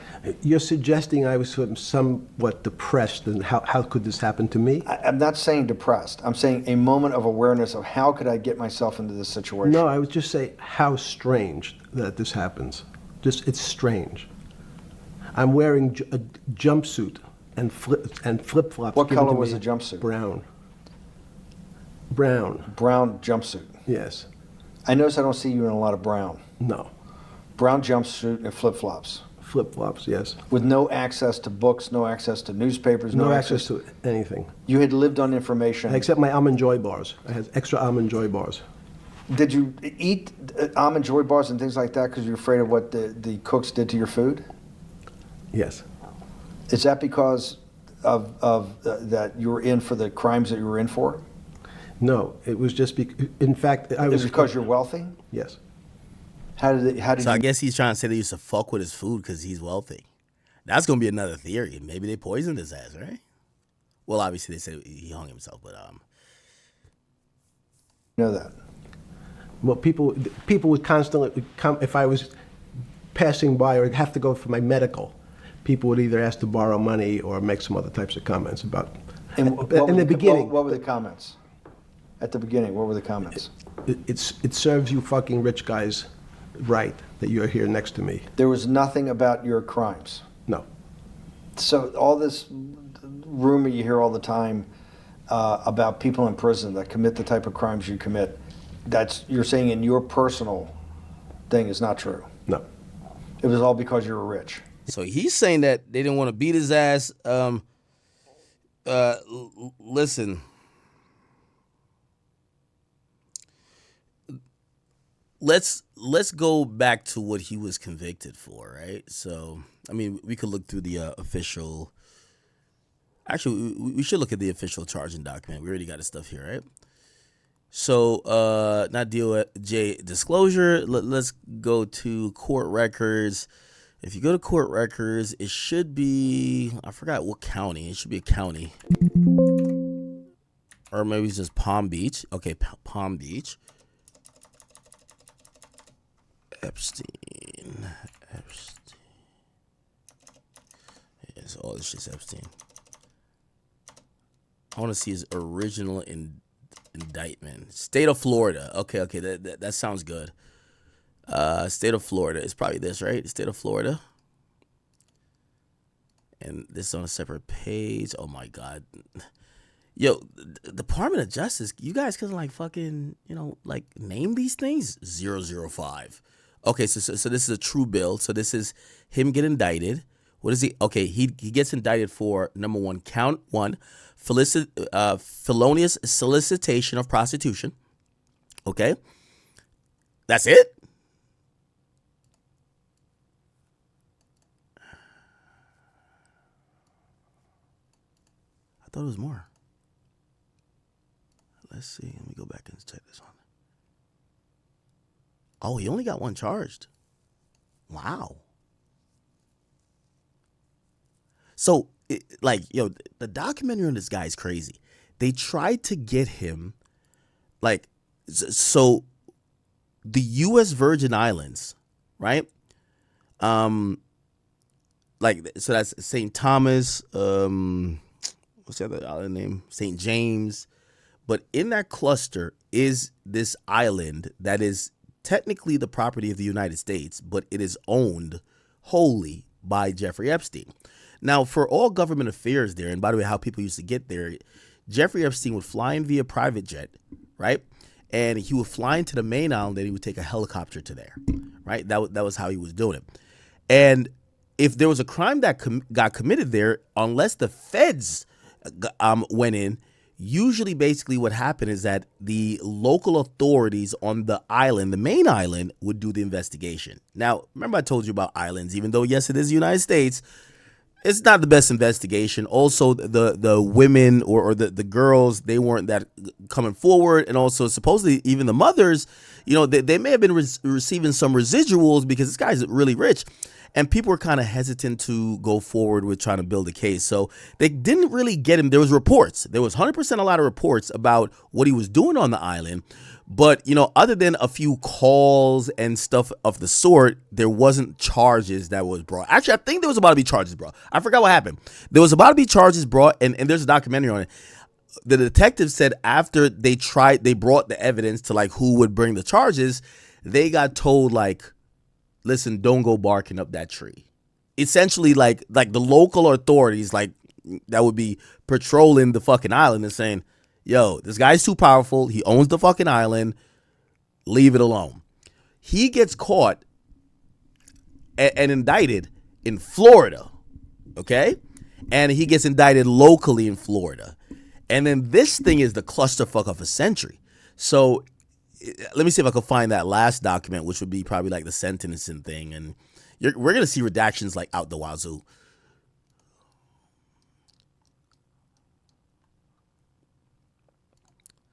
And pardon me if I'm talking too much with my white voice. I'm trying to be like really proper in trying to break this down, all right? This ain't nigga time. You got to learn how to code switch a bit. Okay. Yeah, I'm pretty sure. So, like, all the shit was sealed. Okay, here we go. No, this is grand jury unsealing. They had sealed, like, most of this shit. All right. I'm not going to do too much clicking. We'll just get back to the interview. Oh, this is unsealing a grand jury testimony. All right, whatever. Okay, cool. It's probably up a bit more because this is, what year is this? They're talking about grand jury testimony. Yeah, this is 2019. Yeah. This happened back in like 2006. So 2006, he gets indicted. Actually, I could probably find it. I want to find the sentencing document. That shit was crazy. Okay, is this still 2006? Let's see. It responds to. Okay, is there a time on this? No, there's no time. I can't find the time. Because niggas want to know how he got that sweetheart deal. All right, I'm not gonna bore you with doing a bunch of clicking. Let's watch the video because the video is kind of a little bit engaging, right? Yes. And it was all because they wanted to borrow money. Or get advice. Yes. Oh, yeah, I say it's a court 2008 document. Oh, thank you for that, by the way. Yeah, if you guys help me navigate, it will be definitely more beneficial. Thank you, guys. Okay, so if we go back here, and then we go back here. No, is that another back? Right here. So I guess it would be 2008. I guess it gets resolved here, right? Or unless it's the same charge. Is it another charge? Let's do the first one again. Yeah, procuring prostitution. Oh, did I look at the wrong thing? Yeah, procuring prostitution under 18. And they're saying between he did knowingly unlawfully procure prostitution from somebody under the age of 18. Okay, let me see if I can find how this shit ended. Okay, so maybe he had two cases. The motion to file under seal is granted. So they fucking sealed the whole thing. Right? They sealed the whole thing. Okay, let me see if we can finally figure out what was sealed. And it's really the sentence and then like the ending. Dear Mr. Epstein, who is this? Florida Department of... You're hereby notified you have completed your terms of service and you're no longer required. You're not under the supervision of the Department of Justice. If your rights are restored, okay. Okay, so that's them saying you're no longer in custody. What is this? Some other shit. To authorize travel. Yeah, so usually with a case, like for example, like even though 6ix9ine court shit and got sentenced like in 2020, 2020, or 2018 actually. No, 2020. His new things with his case, like probation violation, still gets filed under that same case. So it's probably one of these for the sentencing. I'm not gonna look it up too crazy, but all this shit is, here we go. The state of Florida charged him with prostitution. Then they came to a negotiated resolution. Yo, you ever heard that? Oh, yeah, we negotiated the resolution with him. Yeah, you ever heard that? Oh, yeah, we charged Pusha with shooting somebody, but we negotiated with it. All right. Or maybe that's their verbiage for plea. Part of that resolution included an agreement entered. See, this is crazy. So chat, let me try to explain this in like regular terms. You get charged. So Palm Beach is a county, right? That's where the rich and famous live in Florida, South Florida. He gets charged with fucking kids, prostitution of kids. They come to a plea deal, but the plea deal is a really odd plea deal. It becomes what's called a global plea deal. Actually, it's odd, but I'm going to give you another example of that happening. Young boy's case in Utah, when he caught local drug case, because he had a federal case for guns, his lawyer figured out how to do a global plea that satisfied the local case and also worked with the United States of America in his federal case and resolved everything. Now, the thing with this, we don't know about a federal case yet. So essentially, that's the odd part, right? So essentially, this motherfucker, and this is the thought, and somebody tell me if I'm wrong. I think I'm going to say this right.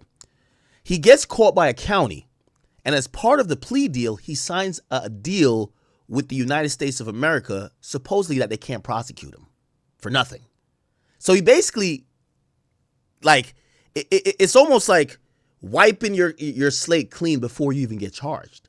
And I don't know how he did it, but apparently he got really powerful friends, because I guess he probably realizes, hey, if they're arresting me here for procuring prostitution, a Fed charge starts with a few requirements. One of the main requirements is transporting, first of all, affecting interstate commerce, and you have to have interstate travel or something of the sort. So going from Florida to U.S. Virgin Islands, that's a Fed case. So even though he's getting off, technically, or not technically, but he's getting a sweetheart deal at Palm Beach County, the feds could pick it up. So not only is he going to do this sweetheart plea with Palm Beach County, somehow he works out that the feds can't come. Which, this is how much you can tell this nigga's really a creep and a fucking weirdo and a rapist, right?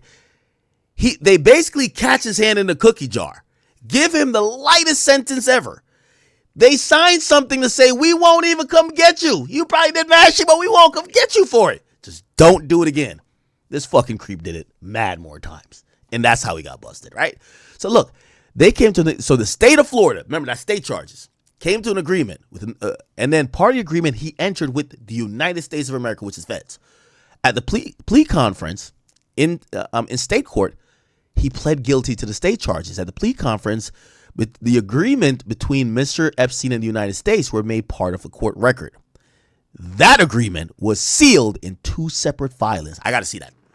This is the craziest thing we've ever seen. So that's the thing people said, this is Illuminati shit.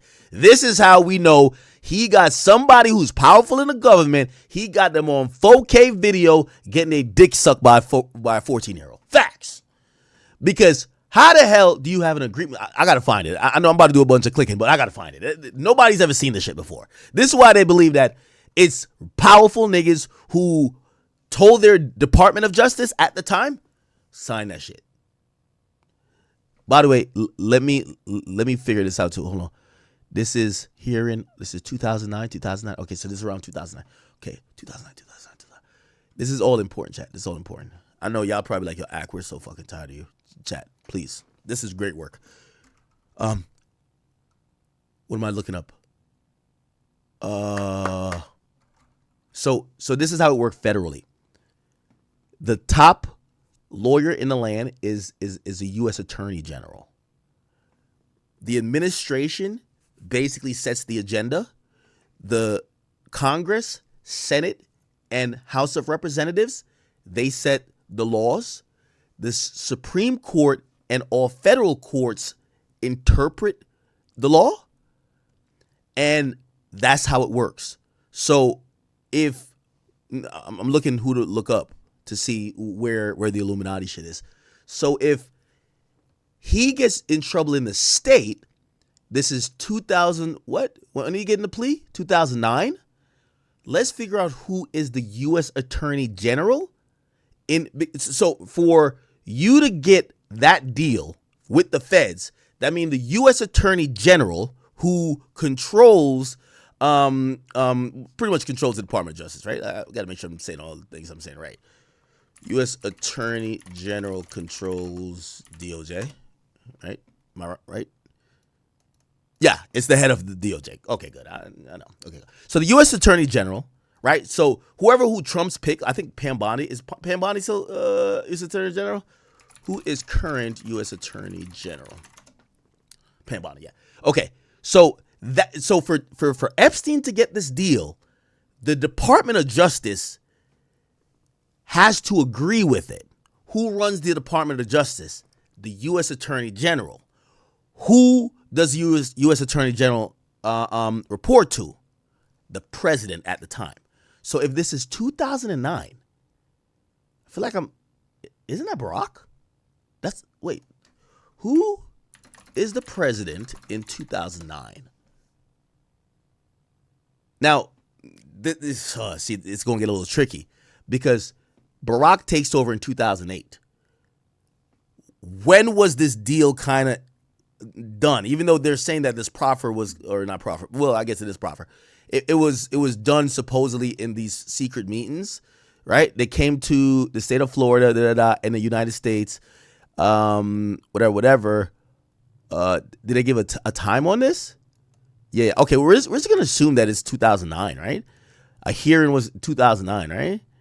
After giving an opportunities, the courts find as following, is it 2009 or 2008? Because the only thing that matters, was it George Bush's DOJ or was it Barack's DOJ? So if it's Barack's DOJ, who was the Attorney General in 2009? That would be Eric Holder. So respectfully, if it happened in 2009, that means Barack gave approval. Well, he probably didn't necessarily give approval. I don't know if this turned to that big of a thing, but I'm pretty sure Eric Holder could make that decision, and that's why he was hired by Barack. So Eric Holder would be the person.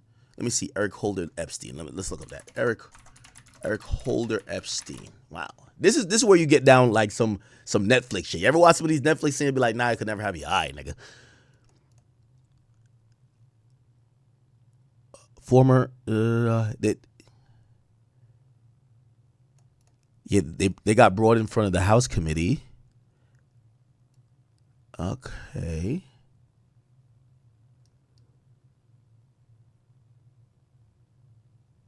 Who? Holder floats impeachment over DOJ. Who was his former? Wait. Why wasn't? Wait. Who was that? Garland and Holders claim they have no knowledge. Yeah, it was capping, huh? Maybe it was Attorney General before. Let me look up. 2007. Alberto Gonzalez. That don't even sound like a name that people care about. Alberto Gonzalez. Jeffrey. One of these niggas gave him this deal that nobody's ever seen in history. And that's going to be the source of, here we go. They have no information? Like, who? Bush era.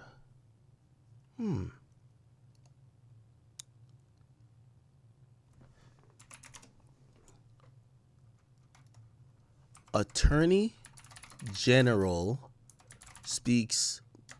I'm gonna just type in. I think there got to be an interview about it. Jeffrey Epstein plea deal, Palm Beach. That's what we need to see.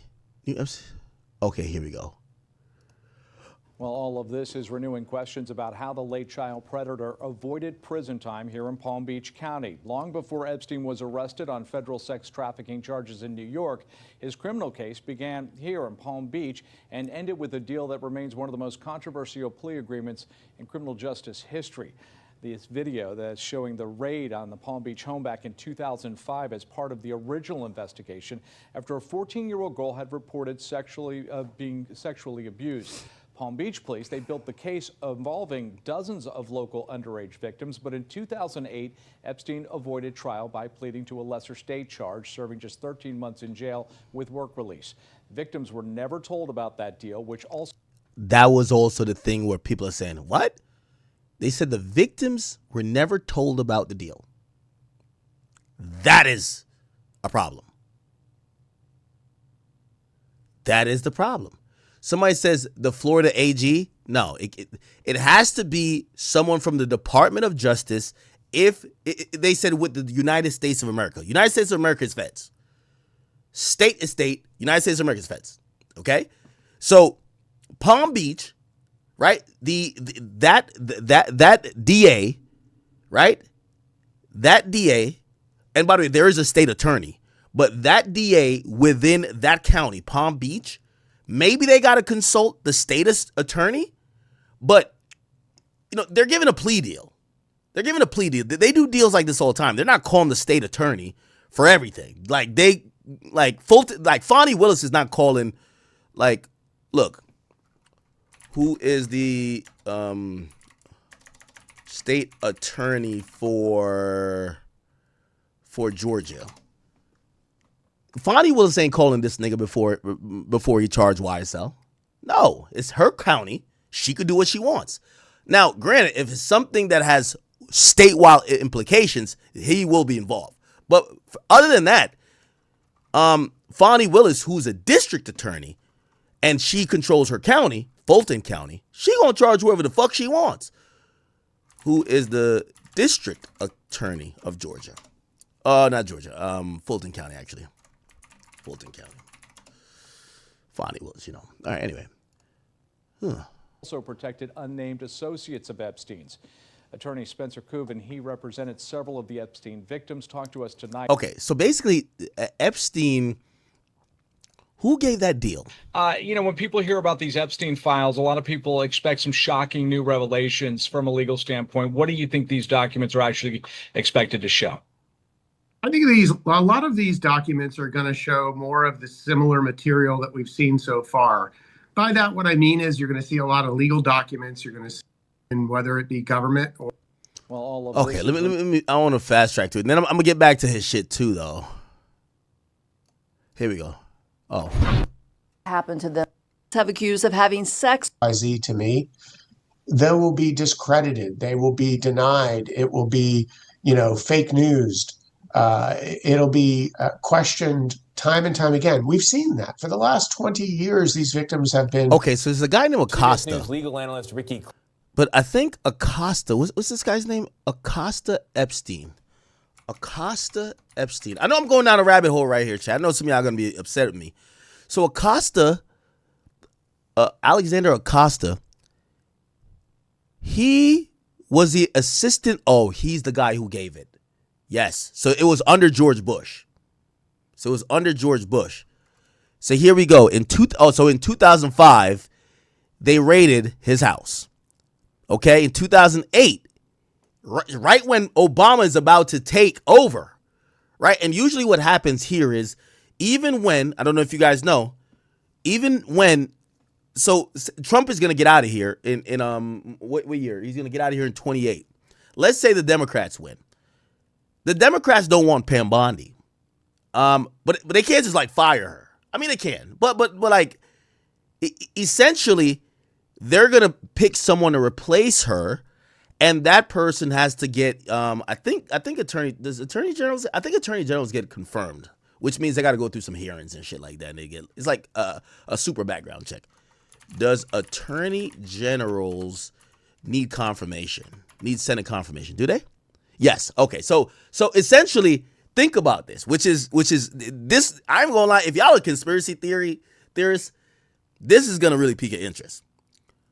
So George Bush serves, right, from 2000 to 2008. George Bush. If you don't know, a president on their last term, when they could no longer seek re-election, they're called a lame duck president. A lot of times, especially if someone in their party is going to take over, they'll kind of like the last year or two, they'll chill out because whatever, like if you sign a bunch of executive orders or like whatever agenda you have going on, the other president ain't going to march to the beat of your drum. Now, Trump is a little bit different. I'm going to tell you why. Trump, he has such a hold on the Republican Party and this whole MAGA thing that his support means so much that even if he's not president, like say it's J.D. Vance, that nigga gotta rock with whatever he's saying. So he's a little bit different. But a nigga like George Bush, he was out of here. And people are sick of the Republicans anyway. So why do I bring this up? In the year that we are bringing in a new president, which is about to be Obama gets... When did Obama first become president? In the year, actually the election was in 2008. So it's the year before, okay. He got inaugurated in 2009. I forgot how the inauguration schedule worked. Anyway, essentially in his last year though, right? In his last year, the attorney general that's appointed by Bush, knowing that Bush, remember, the president appoints an attorney general that runs the Department of Justice. Like if basically like if Trump tells his attorney general, our agenda is to have the FBI, all our federal organizations investigate this type of crime and then prosecute them with our U.S. attorneys, that's what's going to happen. The agenda of the president, the commander in chief, is usually followed by those other people, okay? Now, of course, they still have to serve the American people, and they have to have ethics and this and third, and if Trump technically tells them, go arrest somebody, if there's no probable cause, technically they're not supposed to do it, but... Okay, so, the lame duck president, George W. Bush, attorney general, signs a historic plea that is controversial. You essentially give this guy immunity for fucking kids, knowing that George W. Bush and you will be out of there momentarily. So no other president that comes in or a president that come in with pretty much their DOJ could fuck with it. That's some creepy shit. You get what I'm saying? So the guy who did it, and we got his Google shit. He was appointed as the assistant attorney general. So he was an assistant attorney general.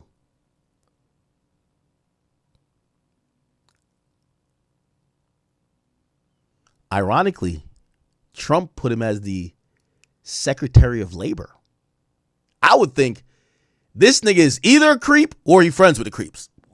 If you give the creep a get out of jail free card, you're either a creep or you're friends with the creeps. Anyway, Trump still put that nigga back in office in 2019, but in Secretary of Labor, he served as he was a U.S. attorney from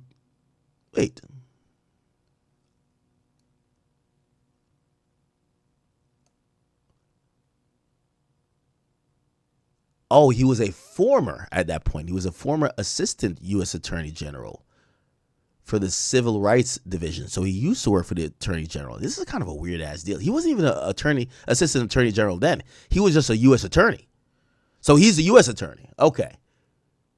So even then, in 2008 or whenever, or 2008 when he does this, he's just the U.S. attorney. So remember the guy who charged Diddy? Damien, the black guy? Those guys hold a lot of power. Like, you know, obviously for certain things, they got to go above them, which, you know, so this is how it works. And it's so much, politics got the most drama, right? Like, for example, the woman Comey that was prosecuting Diddy, Her father was James Comey. Trump don't like nothing about that family because that family was investigating him, trying to put him in jail.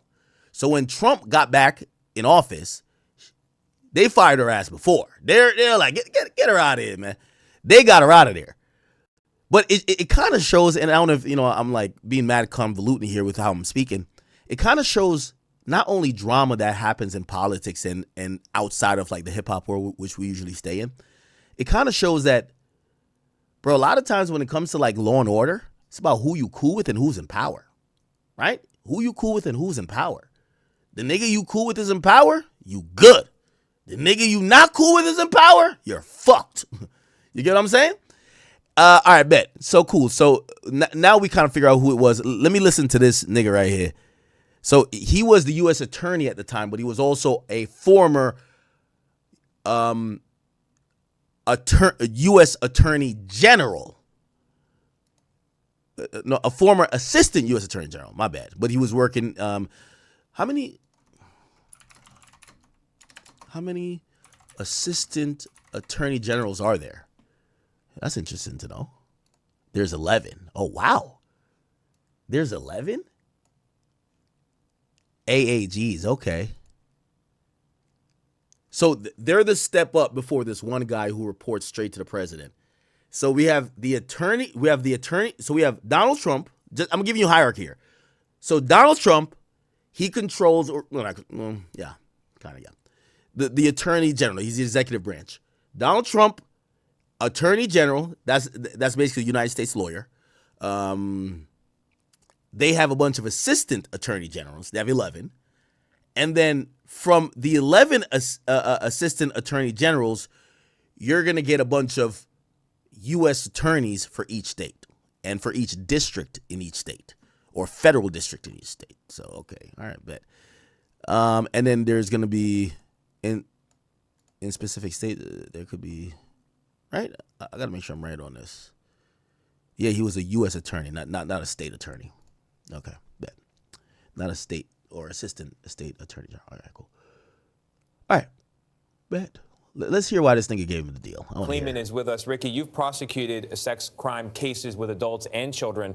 Headlines out of the Acosta press conference seem to be no apology, and also he says he proceeded appropriately, given the context. All right, fuck all that, man. That's exactly so this was a deposition of Epstein where he talked about why he got that deal. So basically, the deal is a big deal because he fucking signed something with the United States saying as long as you never fuck a kid again, you're good, gang. Which is crazy, right? Like, I know R. Kelly's like, where my deal like that at? Yo, where my deal at? You know what I mean? Like, so this guy, they caught him red-handed. They said, bro, just sign on the dotted line and never fuck kids. And we will never put your ass back in jail. And he signed on the dotted line and he says, where's the next elementary school? The nigga went right there, gang. This nigga's crazy. But the U.S. government gave him that. And it's been nearly 10 years since the disgraced billionaire admitted to paying for sexual massages from minors. Jeffrey Epstein only spent a little more than one of those years in jail. Now, one victim advocate says these new filings show the feds made a deal that favored Epstein and robbed these young women of their rights. He was a prominent Palm Beacher with nearly limitless resources. But for nearly a decade now, Jeffrey Epstein's name... Wait, what the fuck? No, I clicked on the wrong thing? Sorry. Did I?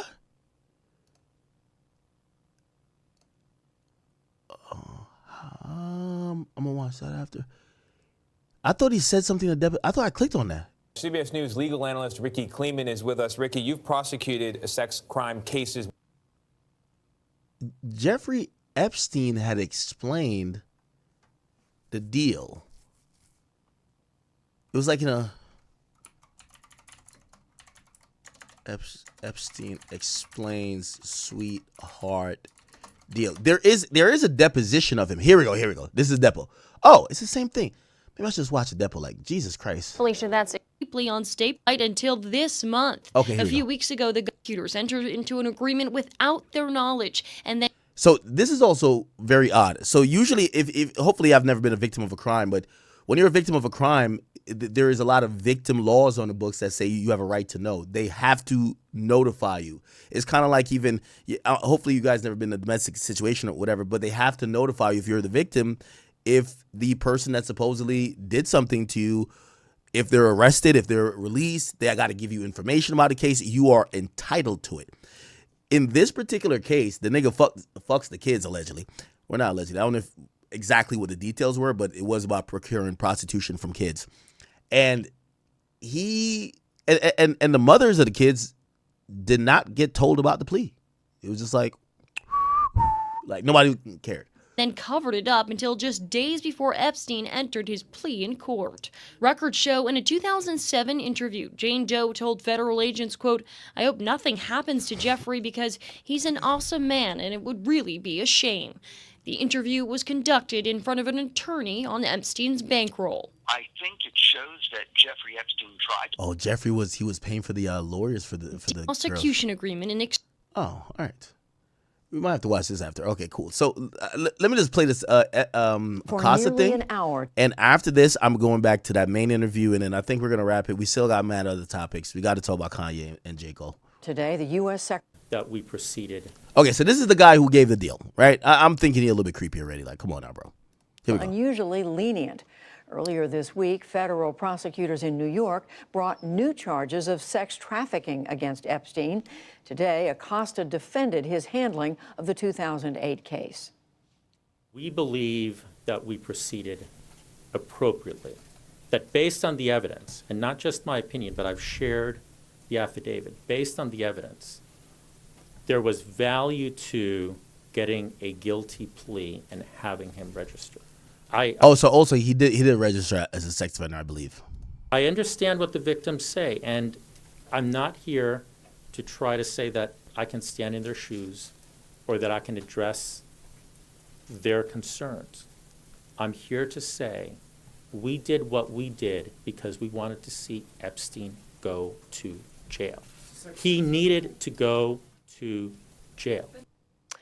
Here with us now to delve into Secretary Acosta's comments and other developments in the Jeffrey Epstein case are our own Yamiche. Okay, so they basically said, the nigga is basically saying, I promised to not lock him up again as long as he took some jail time and don't touch no more kids and register as a sex offender. And this is a fucking billionaire. Think you gonna tell a billion? Yo,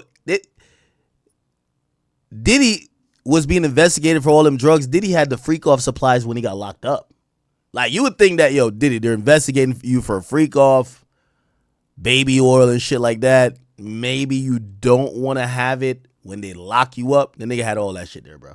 All of that shit, bro. Okay.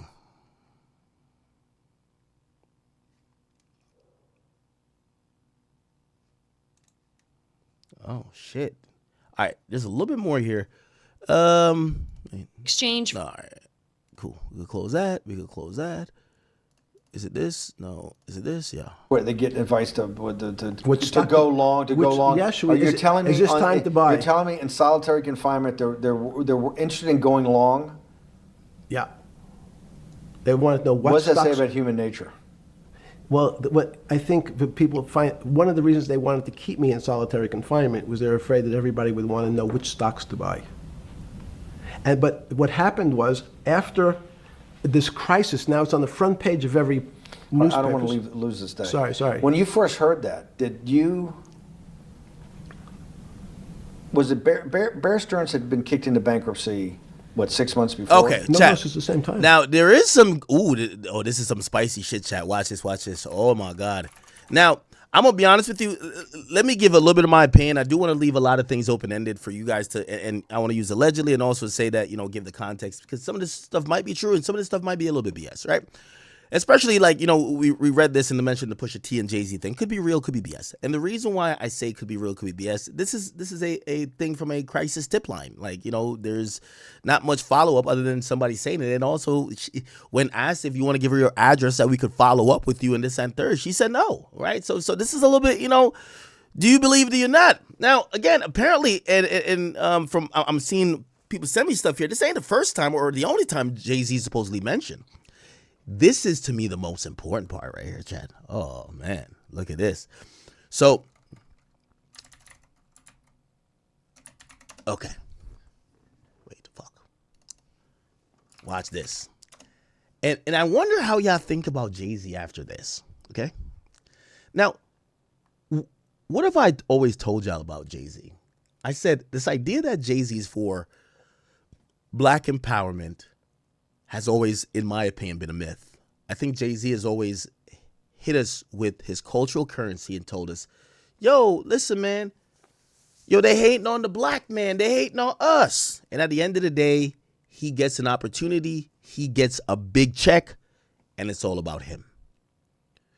Yo, we done with kneeling. We passed that. Yo, by the way, I'm running the Super Bowl now. Yo, fuck Spotify, fuck Apple. We need to support Tidal. This is one for the artist, by the artist. Black people are running shit now. Oh, I sold it to Sprint. I got a board on the seat of Square. Yeah, me and Jack Dorsey are friends. I've told you guys this a million times. I just seen something. I wonder if this is. Listen to this, chat. Let me read this. Oh, wow. Here we go. Look. Now, of course, it's posted by Diddy Doc. You know, I think a lot of people who probably either support Diddy or cover Diddy, they're like, yo, Jay kind of snaked Diddy a little bit, in their opinion. All right. So this is an email from Jeffrey Epstein, okay? And it's from Jess Stolle to Jeffrey Epstein. Now, it's important that we look up who all these people are, right? Because we need to be, you know, abreast of who the fuck we're talking about. Jess Stolle. Who is that? Now, Jess Stolle is an American banker and the former CEO of the Barclays. Now, that name might actually ring a bell. Barclays. Jess Stolle. Barclays. He became the CEO of the Barclays in 2015. Why did he leave the Barclays? He left in 2021. Okay. Let's do some more research, right? So from 2015 to 2021, Jess Stolle is the CEO of Barclays. I don't know. There's something called the Barclays Center. When was the Barclays Center built? Well, it was built between 2010 and 2012, right? Construction started in 2010, and it was officially open in 2012. But we should probably, I don't know if, I've always heard Barclays. I still don't know what the company does. Let's look it up. Barclays. What is the Barclays? So the Barclays, let's look it up. It's a British multi-universal bank. Its headquarters in London. It operates in 5 divisions: UK consumer, corporate, private, and wealth management. Okay. Traces its origin to something in London. Okay, Barclays. Now, that's interesting. Now, in the sponsorship in 2007, the Barclays agreed to a 20-year naming rights for $400 million for the Barclays Center in Brooklyn. It's now the home of the Brooklyn Nets. 2 years later, due to the slump of the economy, the deal was negotiated to $200 million. Interesting. Now, if anybody remembers at that time, there was a huge thing about gentrification. And I don't know if y'all remember these videos. Jay-Z did one on, let's see, Jay-Z rooftop. It was a rooftop. It was a rooftop when he was talking about the Barclays. Do y'all remember this? Have a bit of success in the street. Chat, remember what I always said about Jay-Z? Jay-Z is someone who knows how to control black people. Because Jay-Z is everybody's dream. Jay-Z is a black entrepreneur's dream. He's the drug dealer's dream, the guy who sold it, did it, and got away. He's like almost everybody's dream. When he speaks, and not only is he one of the best, he holds a lot of cultural capital.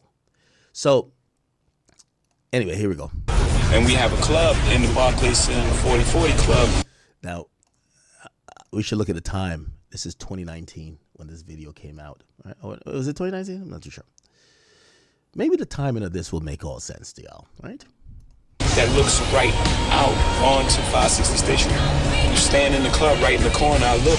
If you listen to the song Empire State of Mind, he raps 560 State Street. See the building, I'm like, man, I lived in that building for years.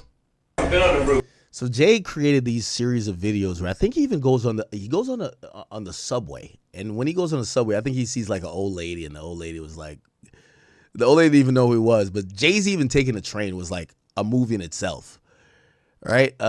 Is it in this video? I'm not too sure if it is, but I remember this rooftop video where he's basically just pointing at the Barclays as, you know, and that is one of Jay-Z's legacy. Jay-Z, and this is why he got the casino bid, if you guys, or not necessarily bid, but the casino company linked with him, because they're saying if you could have convinced the Brooklynites to sign away and take whatever money they're getting to gentrify places that they have had their entire lives, their aunts and uncles, their grandfather and great-grandfather was from those city blocks, and they would move somewhere else and abandon all their tradition and abandon all their, you know, their roots. And it could be cleared out for some big construction of some mega $1 million company that was going to change and rise the prize and push everybody out, and the sense of community would be done. If you could convince people that that's the move to do, you're a fucking powerful guy. This is why they link with him to try to get a casino in Times Square. 560 State Street, still the illegal activity. You see the Barclays in the back right here.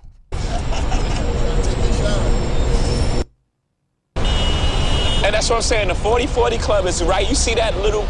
Now, it was always like this joke about supposedly how much of, like, later when the Nets went there, how much he supposedly owned, and then you know, supposedly, like, you know, not supposedly, he definitely has a club in there, the 4040.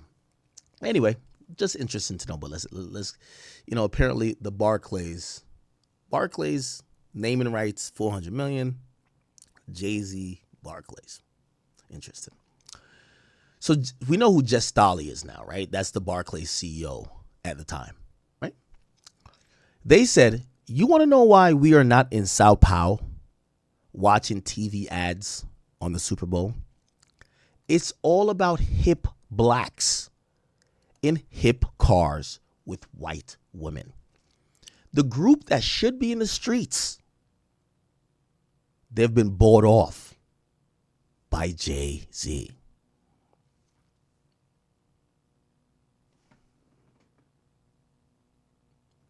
I don't think that needs any explanation.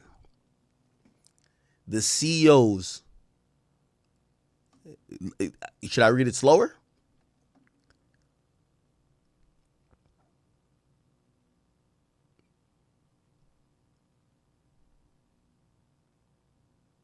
They're talking about a cultural change. And they're talking about now it's all about hip blacks in hip cars with white women. And they said the group that should be in the streets, they've been bought off by Jay-Z. Pretty interesting, if you ask me. Pretty interesting. By the way, people who want to say it's fake, if you go to this page, it will absolutely link to it where you could see the actual, you know, communication. It's an actual file. There is nothing that is fake about it. And it is what it is. That's interesting.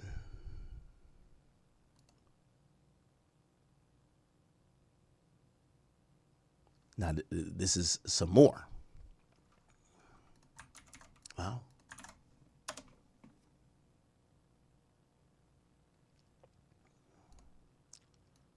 Let's see. As we say in law, Mr. Green has arrived. TMZ reported that there's speculation. Let me see. All right.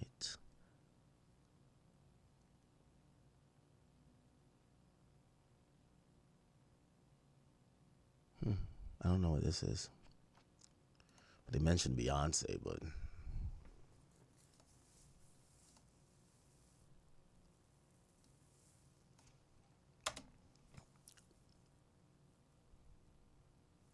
now girls come out expecting to find Tiger Woods, says Andrew Parker. It's a Thursday night and we're at CV Lounge on the Lower East Side, which is not one of the big name exclusive venues, but it has a certain cachet. Jay-Z and Diddy have stopped in to check out a private couple room. Parker is a 40-year-old dandy dressed in self-designed suit in an ebullient pocket square and tinted glasses. He used to own a clothing store on the east side. He's mostly known for being at parties. A launch from a small batch bourbon, the premiere, whatever. Okay, interesting. There's a new breed of girls coming to the clubs, he's saying, wanting to hunt the big game like Tiger. But it's harder now than ever, because the inverse is also true. Men have been warned by what happened to Woods. They're talking about Tiger Woods. They're more cautious when they meet a girl.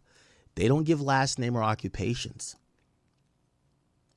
So it looked like this is like a cabal of like secret women who are dealing with these millionaires and billionaires. And this is after the Tiger Woods thing. And they're kind of like, you know, these guys who are kind of help setting this shit up is like, yo, we're trying to make sure nobody gets done like Tiger. The odds of meeting an investment banker who will really take care of you is slim. Girls are more likely to run into guys like Parker. He hosts tables, which means he's sometimes a promoter, and the club will give him a table and a few free bottles with the understanding he'll bring more pretty girls. He dresses like he has money, goes out like he has money, but he doesn't really have the money they're really looking for. I've had at least a dozen girls over the past year not call me back because I don't have as much money as they thought I did. His good suit shrugs. I slept with them. I wasn't planning on marrying them anyway. If you're looking for whales, you go out on a Thursday night. Bankers go to Avenue and One Oak on Thursdays. Mainly these guys just want a girl for the night. Possibly a long weekend in Vegas or Miami. To meet these guys, a pretty girl just needs to hang around the table or wait for a VIP host or bottle waitress to pluck them from the bar and say, hey, come on over and have a drink at this booth. The girls who are more experienced at this game will already be at a table with other men. Possibly they'll be looking to trade up from traders to hedge funds or from hedge funds to celebrities. Speaking of girls to trade up, here at the table with Parker are two quotidian exemplars of who we call Kelly and Rebecca. Both are 24. They aren't models and they aren't beautiful, but they're young enough and pretty enough. Rebecca is quiet and smiling. Kelly's a freelance banker. They get to the bottom of their drinks quickly and often. Wow, what is this? Rabbit hole gets deeper, chat. I wonder if wow.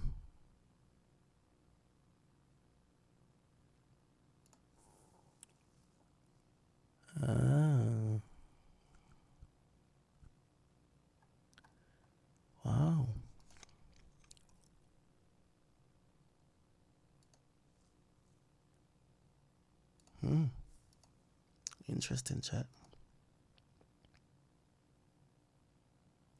Fucking interesting. This is part of. I'll say this, you know, and I'm gonna be a little bit measured and cautious with some of the stuff. I actually do believe that whatever Jay-Z was in, unlike Diddy, he ended that lifestyle. I would say at least over a decade ago. I think he ended that lifestyle. And that's why, number one, when these things come out, I think he stays quiet. I think when these things come out, it also seems very shocking because that's not the light he's portrayed in anymore. Gone are the days with him rapping the lyrics about big pimping or girls. Those are gone. Now, granted, of course, he's a married man. But if he was still talking in that tone, such sexual deviancy, if you believe it, might be something that you're like, all right, that's not too far-fetched. At this time, we kind of look at it like, yeah, these people probably capping. And I think that's the beauty of a rebrand because it'll have people questioning if you were even capable of doing those things. Diddy was still trying to fuck on Young Miami. We look at him like, nigga, you did that shit. Interesting. Play a couple more minutes of this, and then we're gonna move on to Jermaine Cole. Part of the same deal. I thought no. Bear Stearns. They just said the Bear Stearns. They saved Bear Stearns and didn't save Lehman Brothers. That's right. it. 6 months before they had bailed out Bear Stearns, but Bear Stearns was still a zombie. A shell of its former self. A former self, but they had quote unquote saved it. They admit. Why did they make the decision in your mind? Why did Hank Paulson and Bernanke What's this concept of moral hazard? Explain to the audience what moral hazard is, and why did they save Bear Stearns? By the way, another little side note here. I'm wondering why. I just seen it. So my Instagram post of 50 Cent posting Jay-Z, Harvey Weinstein appearing to DOJ's latest Epstein file. Keep in mind also Pusha T. And 50 says, I know I'm late on this, but it's kind of crazy. What do you do to get thrown in that mix? You guys won't see it, but Pusha T liked the post. People even comment. They said, Pusha T liked this post. I'm dying. Yeah, Pusha T actually liked this post. I don't know if I can search it, but yeah, he does. He liked the post. I see Pusha T liking this. I don't know. 6 months before, and why did the smartest guys in the room decide not to save Lehman Brothers? It's a good question. The real issue is I'd have to go back when you have these systems to the way your doctor responds to any type of emergency in your body. If they might decide to save your kidneys and let your gallbladder go because the gallbladder is less important to your overall system. If at that time, even it's not that long ago, the boogeyman was when said, well, what really happened? Jeffrey, what really happened? What is this financial crisis? And, some of the progressives and the right wing blame it on the banks. It was the banks' fault. And it's the fault of this very esoteric, unknown concept of derivatives. It was really the derivatives that caused this financial crisis because the derivatives got somehow out of control and in the Mickey Mouse. And that was the way you started your road to a billionaire went right through derivatives. Yes. But derivatives were not the cause. Derivatives were not the cause at all. Now, I'm going to go down this rabbit hole. Have some patience with me.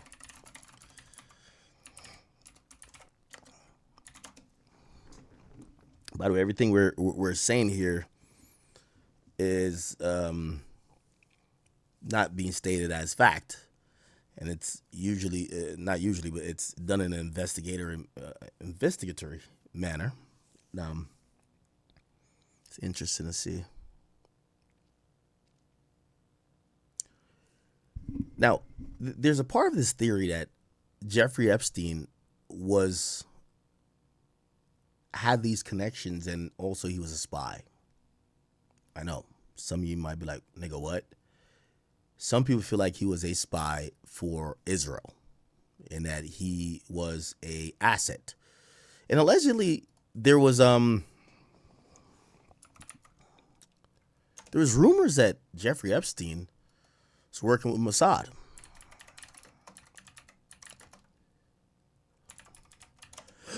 Now the Mossad is the CIA for Israel, right? Let me see if I could watch something that explains it really quickly. Let's see. In the newly released Epstein files, there is an odd exchange going on between Jeffrey Epstein and Israel's former Prime Minister Ehud Barak, where Jeffrey Epstein asks him, why would Jeffrey Epstein be talking to the Prime Minister of Israel? Hey, can you clear up the air and make sure you let everybody know I'm not actually Mossad? Excuse me. So, okay. So he reached out. Okay. So it's baffling and it's a interesting email. Let me just go ahead and pull it up for you so you guys can see. So this was written back in 2018, December 17th, 2018. Ehud Barak, the former Prime Minister of Israel, tells Epstein, "Hi Jeff, are you going to be in London on Thursday?" Best, Ehud Barak. Jeffrey Epstein responds, "Unfortunately not. You should make it clear that I don't work for Mossad." Smiley face. Ehud Barak responds to that, asking you, $, or I? He probably misspelled there. You or I? ? Jeffrey Epstein responds again saying that I don't. Happy face. Smiley face. So this is kind of the exchange that we have going on. Oh, let me center my screen so you guys can see it better. There we go. And, if you have if you were ever weren't convinced that Jeffrey Epstein was an Israeli agent, well, there's your proof. I mean, oh, can you also, just let them know, wink, wink, that I don't work for Mossad? What kind of exchange is this? It's like truly the way that they're just pushing everything and writing it all out on email. This among the hundreds of other files that we've seen that just clearly outwardly show, okay, this guy is an Israeli agent. This is one of the files that were released today. And then a few videos back, I made a video showing that. Interesting. So it's a little bit more of a theory. So maybe I it's a seen good this guy idea. appear on Flagrant. He was kind of breaking it down. Let's see.